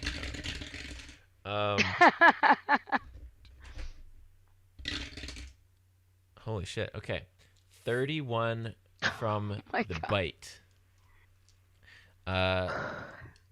As it lunges at you, and now sort of the tail end of it is still right near you, but the top of it has come at you as well. And it lunges at you and is going to deal, I said 31, didn't I? Yeah, you Oh, did. however, it's piercing damage, which you're going to cut in half with your rage. Yes. so- Yes. Yes. Yeah. Raging barbarians there has get to be something. Raging barbarians get resistant to physical damage. So as this giant form just comes at you with these weird mandible fangs, you just flex in the opposite direction and almost catch its head right on you, taking half of that damage, which is going to be 16. Nice. Sean, is it rounded up or rounded down? You want to remind down. me? Okay, Down. so 15. And then let's see how much the claw is going to deal to you as well. We don't believe in decimals here in D&D. No, Ah, claw. you cannot escape the claw. All right, here we go. This is the full amount. Is 28. Cut in half is 14 slashing damage. Oh, that's still so much. It could have been worse. I think Mumps would be on the ground. Okay. Like Mumps isn't a fucking champion. I know. I just mean the But- resistance. Of course you are. But just to Um, clap back at that, the Cloud of Daggers does do 17 damage. So. 17 damage from Cloud of Daggers. Right. Lovely. So you guys have dealt Nice. a good amount to this creature, and you see that midsection that got really laid into is almost like half as dense as it once was. Like there's a chunk missing from the middle of that creature. And Havalar, as most of its form towers above you in this weird jutting around and beneath and among the walls way, as you're fighting it right in front of you, you see, I'm going to have you make a perception check. Because one, you notice that the halfway through it, there's been a chunk ripped out. What do you got there? 20. Nat 20? Lovely. Woo! Yeah. First one. Okay. Woo!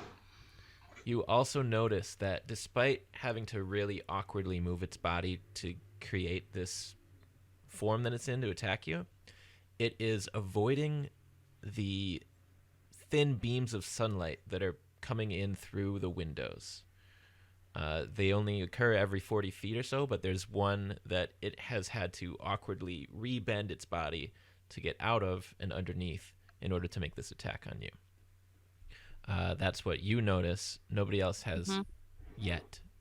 But now it's going to be Mumps' turn. And also, as always, yelling and such is a free action and can occur at any time. It doesn't like the sunlight. I yell. Who doesn't like sunlight? He goes back. It's such a pleasant thing. Who doesn't like sunlight? But now that makes me look at the spell that I have. That makes me wonder if this would actually even work. Scroll through spells. How far away is it from that little shaft of sunlight? how far are you from it, or is the creature? The creature. I want to say that part of its body near its head is right underneath that window, so just out of the direct sunlight of it. So that probably makes it about 5 feet from where that sunbeam is actually coming in. Fantastic. All right, you know what? For the pod, it's risky, but let's do it. I would like to cast Bigby's hand and use its forceful hand movement to push the creature 5 feet into the sunlight. Okay. Or if it's less than 5 feet. It's using a magic hand to kind of lift it up just a smidge. Just to push it right up into the sunlight. But it'll only work if we roll and the hand rolls a greater strength roll than you do. Okay. But it says it's an athletics check. So does that mean I get to use my athletics bonus? Or is that just a hand as a separate thing? I feel like the hand is a separate thing. Because the hand has more strength than you, I would think. Oh, yeah. Jesus, this hand has a strength of 26 plus 8. So that's much better than Mom's. Yeah, I'll tell you use now, the hand strength. It's higher than my strength. All right, here we go. Plus 8. All right.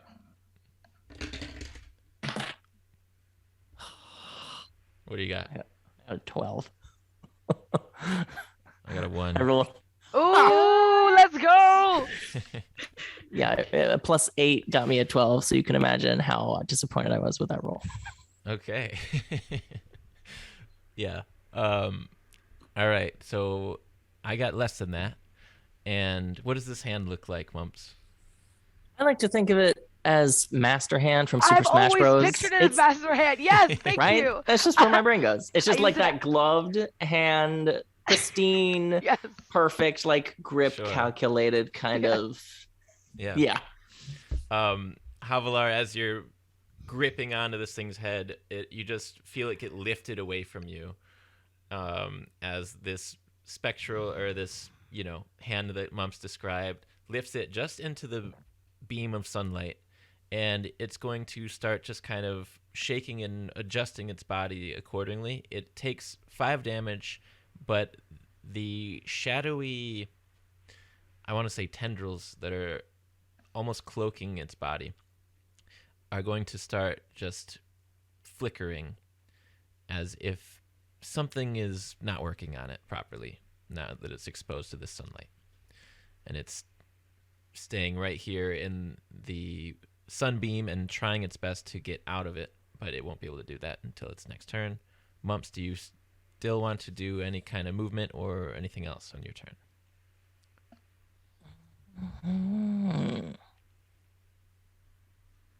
Oh, no, it says No, I was hoping I could also use it as a bonus action, but it says I can only do that on subsequent turns. So no, I'm going to go ahead and yeah, I think that's just going to be the end of my turn right there. Okay. Sounds good to me. Vesenir is up. Wait, is Durbin okay? Oh, Durbin is still, Durbin has trotted his way. He's turned around. It's pretty big stairs. He's turned around and then moved another 40 feet or so down towards the floor. Okay, well, now that the priorities are taken care of. Yes, so Vesenir. As going back a bit to Havalar's turn, as these spectral dragons come out of her, with all the chaos and all the fighting, Vesenir gets a flashback, not a long one, but just a quick flashback to, the sight of a dragon, and fear. You see fear flash across his face, and he kind of is stunned for a moment. But then as Havalar is viciously attacked, and as she calls out, it doesn't like the sun. He kind of shakes it off and gets back into the moment, and technically it comes out of his hand, but for flavor wise, he focuses on the moonbeam, and instead it turns into a beam of sun, and he's going to cast Sunbeam, which is a level 6 spell. Each creature in the line must make a Constitution saving throw. And on a failed save, they take 68 radiant damage and are blinded. Wow. Okay. Constitution? Yes. Oh my god, I rolled a 1 again. Yes! All right, so this die. the creature will take 28 damage and is blinded. Oh, okay, that's awesome. So And if it's undead, or is an ooze, it has disadvantage on the saving throw. okay, 28. You said Yes. it's actually going to take twice that, Yes. which 56. is 56. So where does this sunbeam All right, so target? technically it does come from my hand. I just want it to be like the moon turns into the sun. No, but, I like it, but I'm saying what part of its body are you targeting? Oh, okay. It's a 5-foot wide, 60-foot line. So basically anywhere that isn't going to hit Havalar or Mumps. Sure. So right near, I guess, just near enough to Havalar to hit the major section of him. Yeah. Okay. Then this sunlight, just out of nowhere, Havalar, it gets almost blinding in here as the sunlight hits the back of this creature, almost seeming to burn it where it stands as it shivers and shakes and screams out in pain, taking a boatload of damage. The sunbeam has hit both the back and the front area of the creature, and it starts to do its best to skitter further upwards or downwards and see if it can downwards. It starts to skitter downwards to see if it can get away from the literal sun or whatever is up above. Do you have any movement you'd like to use, Vestenir? You know what? Yeah, he's gonna get closer because it also says that for the duration, I imagine that his scythe, or I'm sorry, his sickle, I keep doing that, it would also be glowing. And it says a mote of brilliant radiance shines in your hand. It sheds bright light in a 30-foot radius, which is considered sunlight. Okay. And a dim light for another 30 feet. So he's gonna get closer to this thing to just try and put more Sure. sun on it. So your literal body is glowing at the same time? Yeah, or at the very least, yeah, I would say Yeah. the sickle would definitely be glowing. Yeah. Awesome. So you start to run your way up from behind it. You don't reach it into that radius, but you do. You I'm get coming, halfway Havalar. to it, and then that puts it at Havalar's turn. So I am going to just continue to stab. Oh wait, Okay. no, it skittered down, so it's gone past me.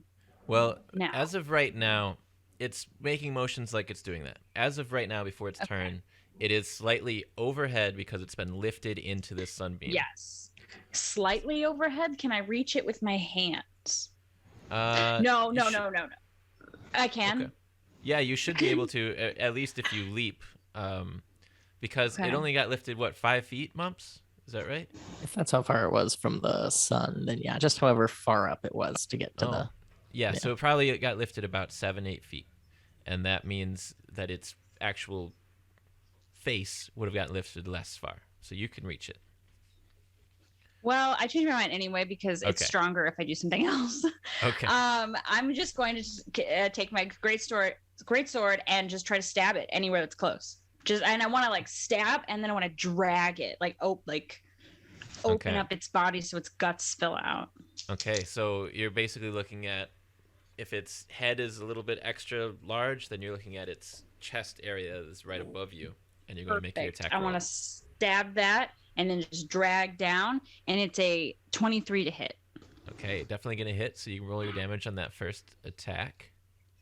Get it, Havalar.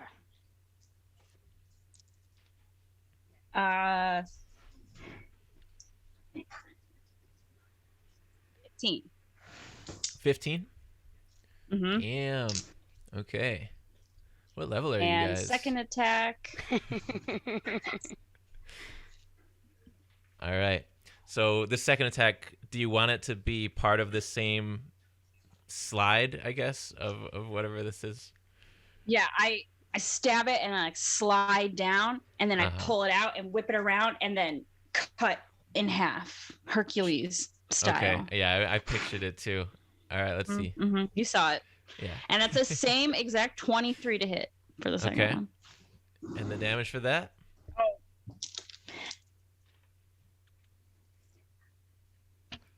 12. 12. All right. This thing is definitely bloodied and has been for a while. I didn't tell it exactly, so anybody's trying to do math, too bad. It's not dead yet, so as Havalar, as you turn and spin in a full with your second swing, you split into its belly, slightly softer probably than its back was when you were trying to slice at the legs or the back of it. And it folds over a bit. You're now basically underneath it, having stabbed through and down, and you've sprayed with this liquid and also almost like an ash-like shadowy substance has coated your face in like a black layer of filth, undeterminable filth. Oh no. And as you do so, you hear a voice in your head that says, "Brilliant strike," as a dragon floats around your face and just kind of continues to attack at this creature, a spectral dragon. Can the voice repeat itself once? Yes.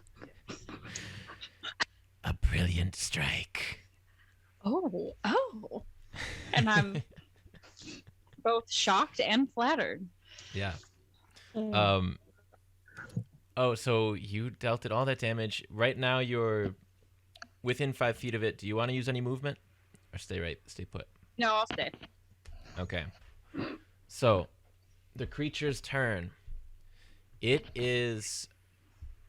it has made its way out of the cloud of daggers, but barely, because it's huge, and now it's trying to get through all these different obstacles, like just an enormous thing with like little laser beams coming from every direction. It crawls its way out from... Oh, how long does this hand last, Mumps? Is that staying... I think it's around for a while. Is it like grappling this creature? I'm curious about that. It has that ability, but that's not the one I chose. So it kind of just pushed it upwards. Okay. Yeah. So what it's going to do is kind of different. try and flop out of that hand, which I think it's able to do. Skitter around the best it can, and it's going to dive. Its top half is going to start diving down the shaft in the center of the tower, away from the stairs, and as it falls past the three of you, you see... Is there any beginning turn damage that I'm taking? I think I've No, already because taken my moonbeam ended when I cast my sunbeam. I did forget to mention though that because it's blinded, all attacks have advantage, and it has disadvantage on all Sure. attacks. Now, If it's passing all of us on the way down, do we get opportunity? but it's passing... I don't think all of you are like at the rail leaning over it, because this is a 20-foot that's wide fair. shaft. Yeah. Fair enough. However, it's going to leap down, and this creature has an ability called Mind Sight, which means that magic doesn't impede its dark vision. However, this isn't dark vision, this is sunlight, so it's a whole different thing. So I'm still going to give it disadvantage, but it can still sense where the three of you are. Yeah. And I'm going to, as you see it falling, these shadowy arms are going to sprout out from its body. It doesn't, not necessarily near its head, just wherever in its body, sprout out and lunge at each of the three of you. And so I need each of you to make a dexterity saving throw. Okay. Ooh. Now I get to use my danger sense. You do. Yes, you do. I rolled off the table. Stop it. Oh no. Aw, boo. That's an 11. I got two twos. Oh. I am also an 11. Oh, shoot. Okay. Each of you is going to be grappled by these... Oh, wait. Okay, you two take advantage also, because I forgot about the blinding thing. So, Vastineer and Mumps, roll again. Havalar, unfortunately, you already rolled your advantage. Okay. 13. Okay. Mine is a 12. Okay. All three of you feel the grip of these black tendrils tighten around you in various places. Mumps, you feel it around your waist. Havalar, it comes in and grabs you around your calf. Vess, it grabs right at your forearm bicep, and the three of you are going to be tugged inwards and just over the rails leading down the shaft 60 feet, where you will begin falling with the creature. I have run out of tricks for this one. And as that happens, that's going to be its whole turn because, it's been pretty fucked with at this point. Bumps, you're going to take a turn. You're going to get a turn as you... Basically, everybody here is in free fall, heading 60 feet down to the tower floor. Is it still wrapped around us?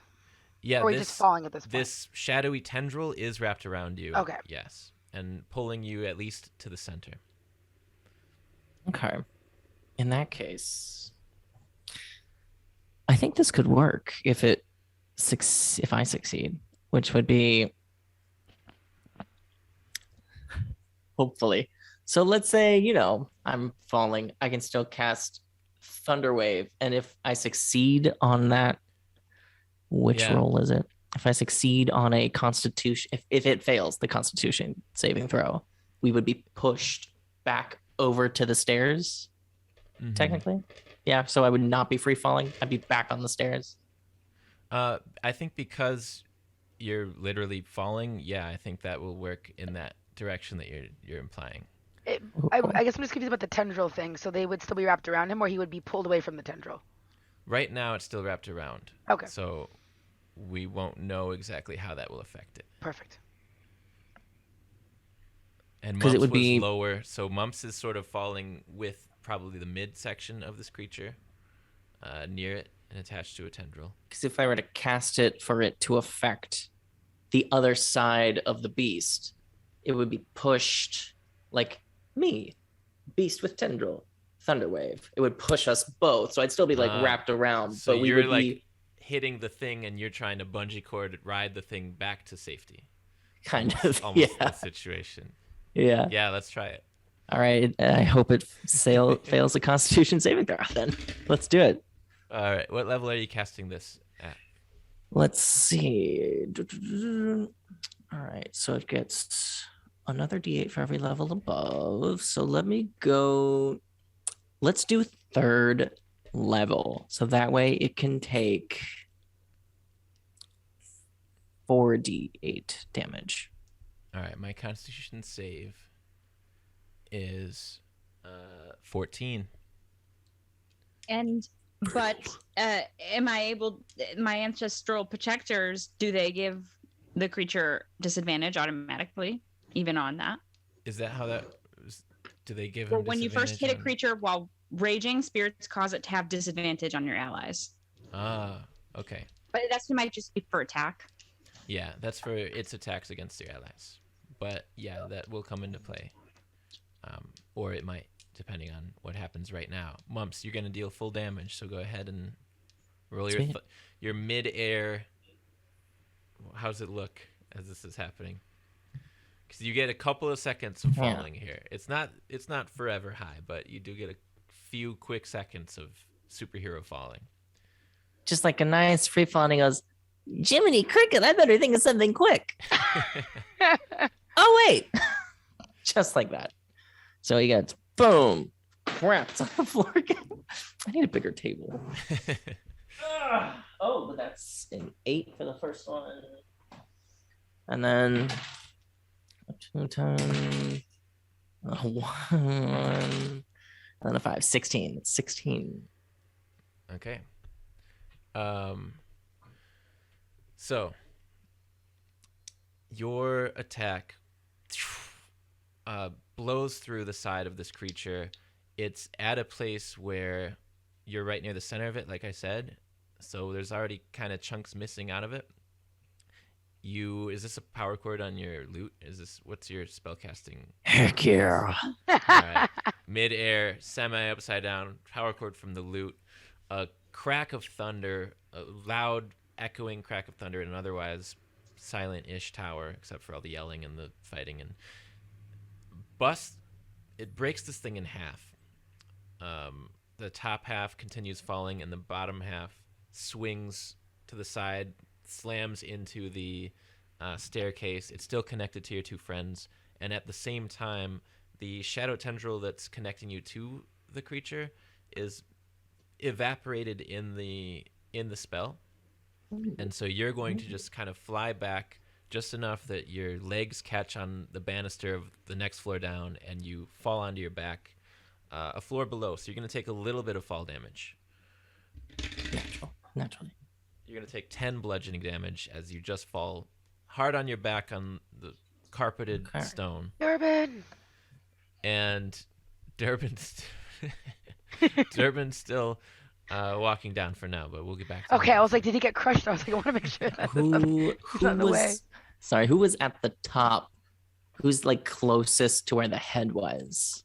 As you're lying here on your back, the next highest up would be Vesenir, falling with a thing wrapped around his arm, which has now started to disappear, but still falling. And above him by probably 15 feet is Havalar, also in free fall. All right, because as a bonus action, I can use Bigby's hand to do interposing hand. The hand interposes itself between. Oh, I think that's between me and a creature. I don't think it. Maybe if I can do something else, like grasping hand to grasp Havalar. Sure. Yeah. Yeah. Attempts to grapple a huge or smaller creature. Okay. Great. Does it succeed if Havalar allows it to? Let's see. Use this hand's strength score to absolve the grapple. Did it while grappling the target. You can use bonus action to have the hand crush it. No, I don't want to crush. No. And I don't want her to take bludgeoning damage either. So I don't know. It doesn't say anything. It just says to use the strength score to resolve the grapple. But if she's willingly being grappled. Yeah, because the strength is usually to contest for all right. to see if you can. But Havalar, would you like to be grappled and saved from a far, far fall? Grapple me, mumps. So Bigby's hand will just grasp whatever part is closest and just hang her there, right there, just right in the middle of the air. The hand grasps you by your new Valonair cape, Havalar. Yay! You stop. You're a little bit tight around the neck, but you're flexing your barbarian neck muscles anyway, so it's not too big a deal. And your fall stops right then. Putting it at Vesenir's turn as Mumps lies on the ground a little bit out of wind. Okay, well, I'm going to use, he's going to fire one more beam of sun. Going to try and kind of, target towards the nearest part of the creature just so we can try to get this thing off of him. Okay. And then I still have more of my turn, but what does that do to the creature? So is that like a bonus to continue the sunbeam? Is that how that works? It's an action, but I don't need to cast the spell again. Okay. So this beam, you redirect it downwards now so that it's just avoiding Havalar, who's just been plucked right out of the way. And the creature is just, at this point, how much damage does it take? 36, if it does not make a con saving throw. Oh my god, this is the worst rolling maybe I've ever done in Roll For It history. But it does not. It's going to take all that damage. And it stays blinded. As you're still kind of falling and you cast the stun below you, it's going to tear through multiple parts of the skittering horror, and it's going to kind of, you see it's falling now in maybe 4 or 5 different pieces towards the bottom. The tendril around you has completely faded. Okay. And the creature is looking smaller, almost like the shadowy effect around it has faded, and now it's just this mass of bone stuff. It's less fatty and less intimidating as it just starts to almost hit the ground. Okay. Now what do you do? And then as a bonus action, Vesenir is going to pull the feather hanging from his hair kind of across him. And as he does it, it seems the feathers seem to multiply. And as he pulls his hand across, his hand becomes a wing, which then transforms the rest of him. He turns into a giant eagle and is able to fly away. Perfect. So falling. Eagle transformation is complete as part of your bonus action, and you swoop back up, or Yeah, imagine I would say away from the creature, but still within like Sure. I can fly 80 feet. So yeah, as long as within 80 feet, I can go Wow. attack it next turn. Yeah. All right, so you slow your descent, spiraling a little bit, and flap your wings to be above. Now on, I know it's Havalar's turn. Havalar, you're up, and you're watching this creature fall from your nice little parachute. What do you do? Can I? I guess you're still angry. Also, you're still raging. Yeah, Let me yeah, out. I'm still raging. Let me out of here. There's a bird now. Yeah, right. Can I just, because this creature's falling away from me? Yeah. Can I just like launch my greatsword at it? Because I feel like I can't get my javelin. Can I reach a javelin at this point? Could I have get it tried to out? grab Havalar and fly towards her and grab her instead of like flying away? You've used an action and a bonus action. I would Okay. say no. Okay, sounds good. But Havalar, I mean, you're pretty comfortable up here. Your just feet aren't on the ground. I think you can reach your javelins if you'd like. All right, let's do some javelining. And I throw 2 of them in quick succession. All right. So the first one is a 16 to hit. Okay. And the second one is a dirty 20 to hit. Lovely. So as the three of you watch now, each of you protected from the fall in your own ways, the creature slams into the ground, but not before one javelin kind of hits right through its middle section. Like these javelins are flying as Hava like screams as she sends them straight downwards with such force. And the other one is going to stick the thing right in the head. Ooh. And out the other side, right as its head slams into the stone floor and shatters into pieces. And Durbin is going to be a few steps from the bottom, see this all happen, and start turning around to head back up the stairs.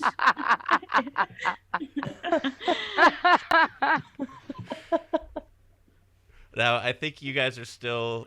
Well, you're probably only about 30 feet up now because of the little bit of falling that all of you did. So the creature is destroyed.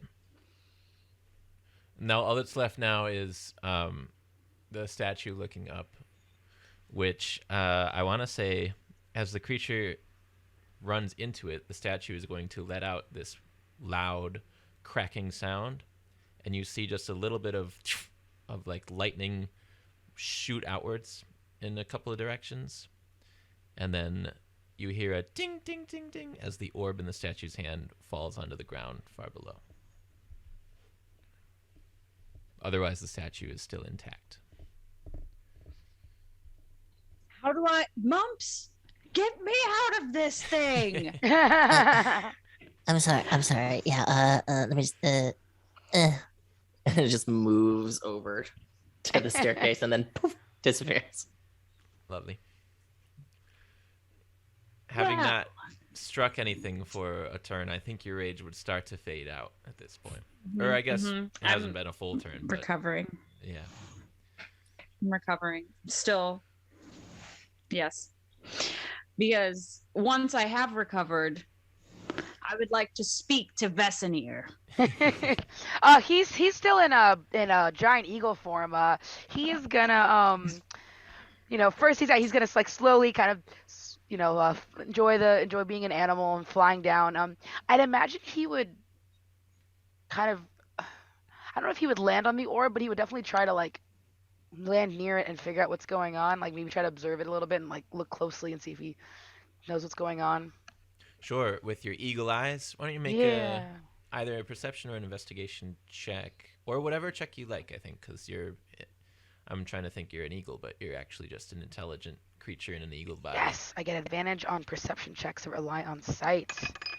All right, well that wasn't, all right, let's try that again. All right, well that was, okay, so that's going to be a 7 plus my perception. 15. I was just laughing because Vestenir vanishes every time she Oh, sorry. or, I'll try to do every better time about he rolls. staying on cam. No, it's fine. It's just like it's part of the hood I am an coming up eagle. over. It's part of the mystery. Yes, exactly. Yeah. So 15 on the perception. Okay, so this orb thing, you see that as it lands and rolls, because you're quick to get down there as an eagle. Its size is not very persistent, so there's something unnatural about it. It seems to shrink down a little bit and spin. This little golden orb, and as it slows, it, based on just that fact, it appears magical. But other than that, you can't make out anything particularly strange about it, other than it's a carving of the region, a carving like a globe-like carving of this mountain region that you just traveled to reach Castle Viajara, is on it, on the surface of it. Okay. Vestenir is going to want to communicate with his teammates, so he's transforms back out of animal form, the feather falling by his face, and turns towards his hand. People says, "What do you think this could be? Or what do you think is going on with this?" You two look down and you see Vestenir looking up at you, and also a statue right next to him. Both just I don't say anything and proceed to walk down the stairs. Okay. And I walk silently down the stairs until I reach Vestenir and say,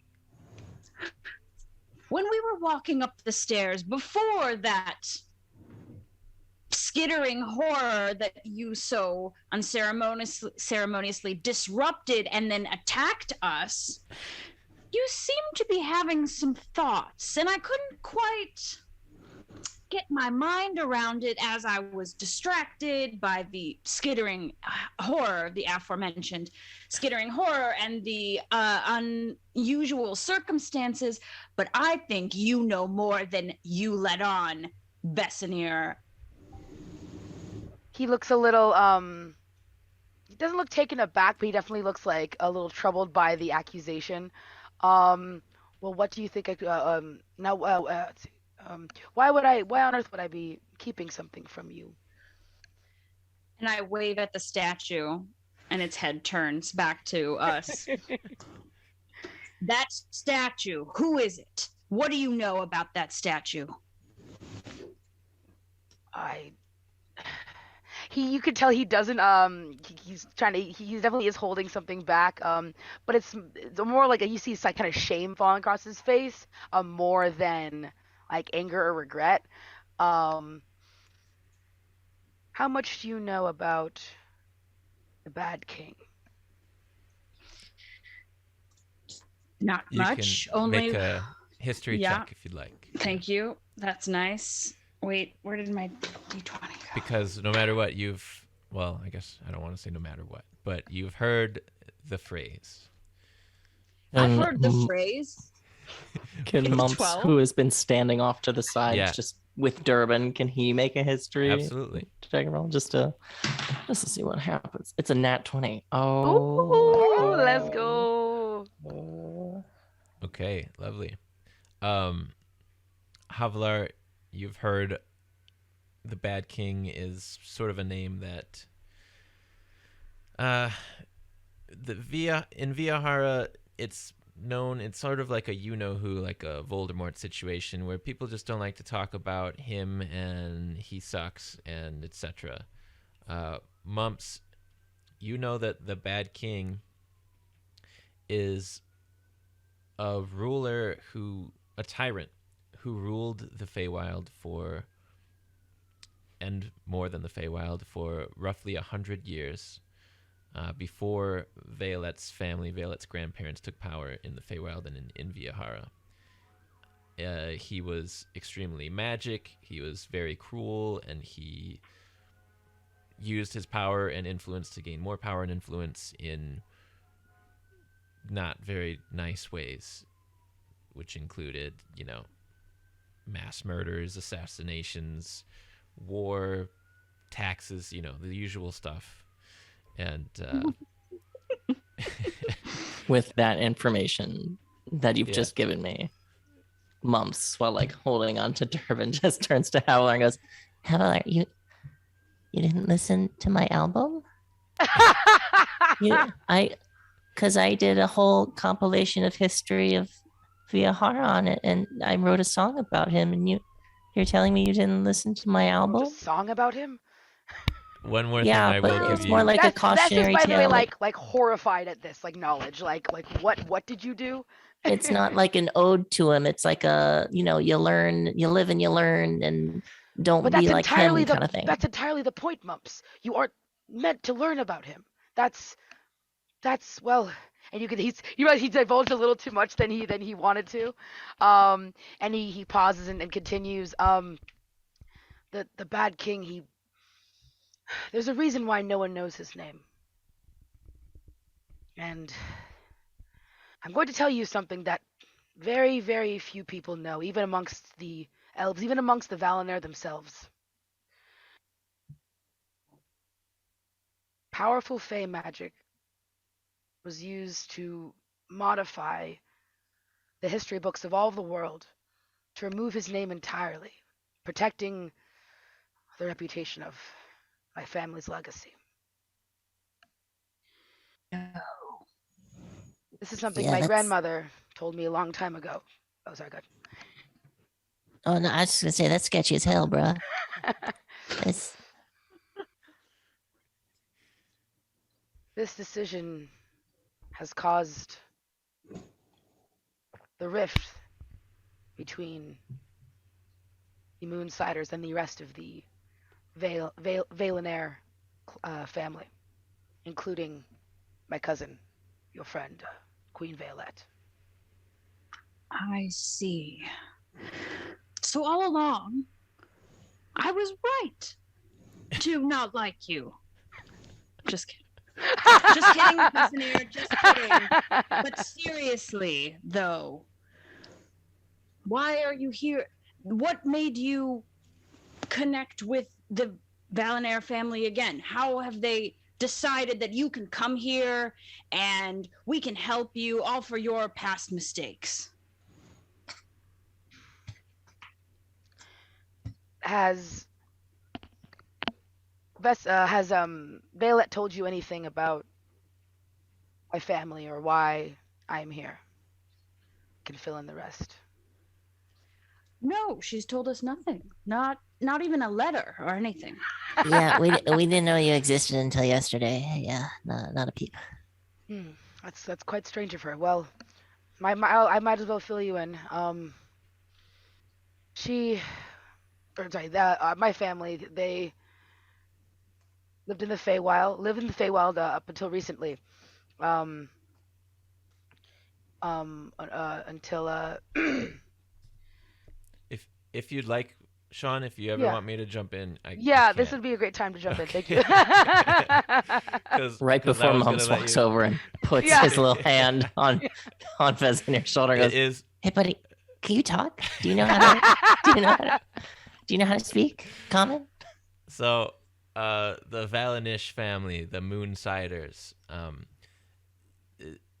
Vesemir will tell you that, according to Vesemir's grandmother, the decision to remove the King Valonair, the Bad King, who was a Valonair, to move his actual name from history, was one that was not agreed upon by the whole people. And this was hundreds of years ago. I think 600 years ago, roughly, when this tyrant lost power.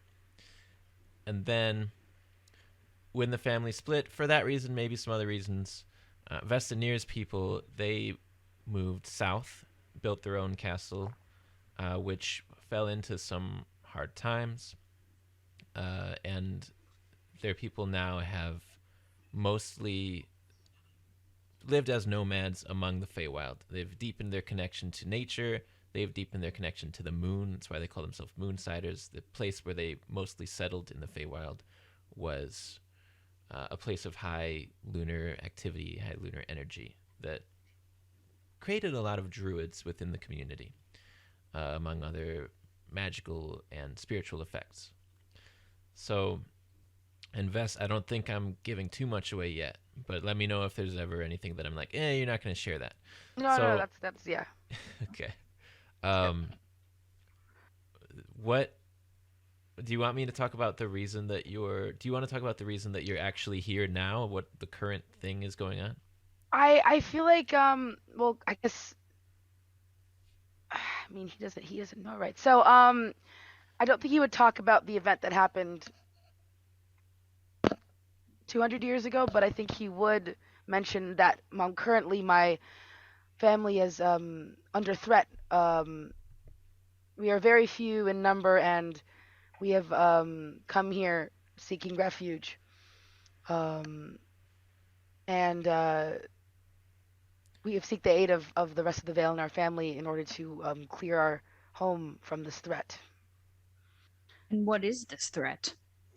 And does it look anything like what we just killed in this stairwell? Because you might need to find someone else. He looks very troubled, unlike me right now. He looks very troubled. And he says, I can't tell you that. Because you don't know, or because you don't want us to ditch you? The former. You don't know what is threatening your people? I know it's strange, but something happened. When we crossed the portal, something. My minds were meddled with magic, and I can't seem to remember. Even though my family, and he kind of drifts off, kind of going somewhere else. And I whisper to Mumps, that explains a lot, frankly. Yeah, this is getting kind of weird. This is something that you think you just go through the portal and he's gonna remember again, or is this something we gotta like find some magic witch to get him to drink some tea and stuff? And like, I don't know what to do in this situation like this. Oh, I didn't know you could hear that. I'm so sorry. Oh, sorry. Eagle We ears. weren't talking about you or anything. It was just we were talking about tea and drugs. Wait, so did you? Anyway. Thinks to himself, hippies. When are we able to find out more information? When are we able to find out what is happening here? If it's not from you, and we are supposed to be following you, our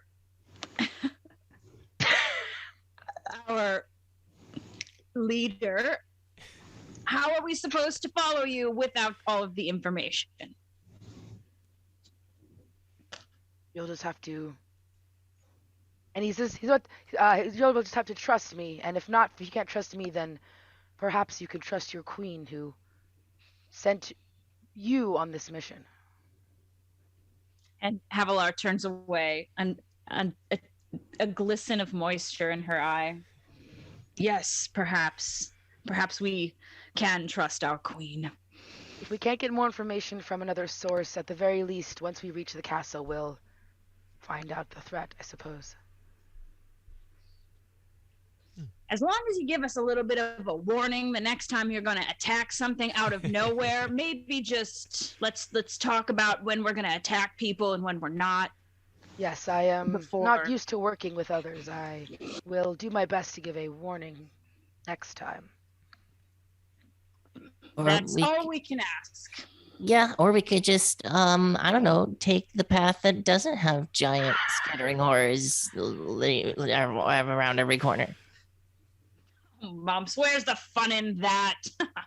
And I slap Mumps on the back a little too hard, as usual. Falling right onto the stairs. Durbin says, "Oh no." We're nearing the end here. Do you folks want to ascend the tower? Ascend. Give a quick check on Durbin. Yeah, I mean, ascend. Check on Durbin, ascend. Can we ascend? Oh, the globe. Okay. I want to. What do you think this could be? He wants to touch it, but now he wants to kind of exercise more caution now that he's been kind of quick to the chase. Anybody want to touch it? I don't know. I don't want to touch just walks over and kicks it. There you go. ding, ding, ding, like a ding, light ding, tap on the foot that just goes like a. Yeah. Huh? It just slams kind of into the wall. It's a hard metal object. Bastiner is going to pick it up and observe it closely. I've already rolled a perception check, so after he gets what he got out of that, I suppose he will put it somewhere in his pack. Sure. Well, if you take a look at it now that you've got it in your hands, Yeah. you're not sure how it's controlled, but you see that the region that's displayed on the surface of it has shifted a little bit. It's almost like you're zooming around and panning through the wilderness, or maybe not wilderness, but through the landmarks of your surrounding areas, as the map kind of, it's like a live Google Maps. Okay, cool. orb in front of you. It's a map. Oh, were we supposed to? It's a map. Is that? Did we discover? Are we that's good? it for now. Yeah, Do we that's it for move the now? map. Well, Send. up the stairs, we'll do a real quick intro into the peak of the tower. So as you guys ascend the fifth tower of Viajara, sorry, here we are. The stairs finally end. The spiral staircase finally ends with an opening to a large circular room above. This one is even larger in diameter as the tower itself, 60 feet in diameter, and the ceiling is shaped like the inside of a spherical dome, but that comes to a tip at the top, similar to the architecture of the rest of Viajara. There are many things that catch your eye in this room. A few of them are the floor in the center of the room, directly above the staircase, is mostly bare, with a quarter circle cut out for the staircase to reach the floor. Surrounding you on all sides, all the way up to the pointed ceilings, are levitating mirrors or picture frames, maybe, or even possibly portals, which float around in a circle, all facing inwards, from 10 to 15 feet off of the floor, all the way up to the ceiling. And in the center of the room is one specific empty frame that seems to be locked into place in a contraption that is used, you will find, to travel the planes through portals. Ooh. And we'll find out more about how this all works when we get back in the next episode, which is happening next Tuesday at 5:30 p.m. Pacific time. So, do you guys want to say anything as you look around at this awe-inspiring room, which I will describe a little bit more next week? Here we go again. No, I don't. I take in the room. Okay. Yes. That's a lot of portals. Bestia tries to hide his worry as the leader. Just tries to be confident. All right. That does it for today. Thank you all so much for joining us for the game. Thank you, chat, for watching, sticking with us, and seeing the adventure unfold. That was a fun fight. I feel like you guys did a lot of interesting things in that fight. I really wanted to grab its head and then use my breath weapon right in its face. Oh, and then I was gonna Godzilla? ask. But you thought it'd do less damage. You didn't want to do it. Yeah, it really doesn't do that much damage. I feel like it's such a bummer. I feel like it I should know be breath way weapons more should do effective. more damage. I agree. Yeah. It's a little underwhelming. I thought it would scale up more, but Yeah, and because I was gonna ask for advantage because I'm so close, just like holding it. Come on, yeah, would have been epic. Couldn't do it. slice its neck open and fire breathe in there. That's the way to it's do it. cold breath. Yeah. By the way. Jake, come on. Wow. apologies. How long has it been? Like Okay. 15, We'll have to 14 throw- episodes. We'll see if we But can throw all you a dragons are the D6 in same, that. obviously. I mean, Yeah. they're dragons. I mean, God. Oh my God. Wow. We have to end this. We have to end this right now. End this All live. right. Thank you, everybody, and see you next Tuesday. Thanks for being in the chat. Thanks, Light Red. I know you love Tower of Portals. Light Red actually was in a campaign with me once, and there was a Tower of Portals that I might be drawing some inspiration from. I Very see. nice. Pretty cool. All pretty right, cool. We'll see you guys next week, and yeah, happy holidays. Happy New Year. Bye.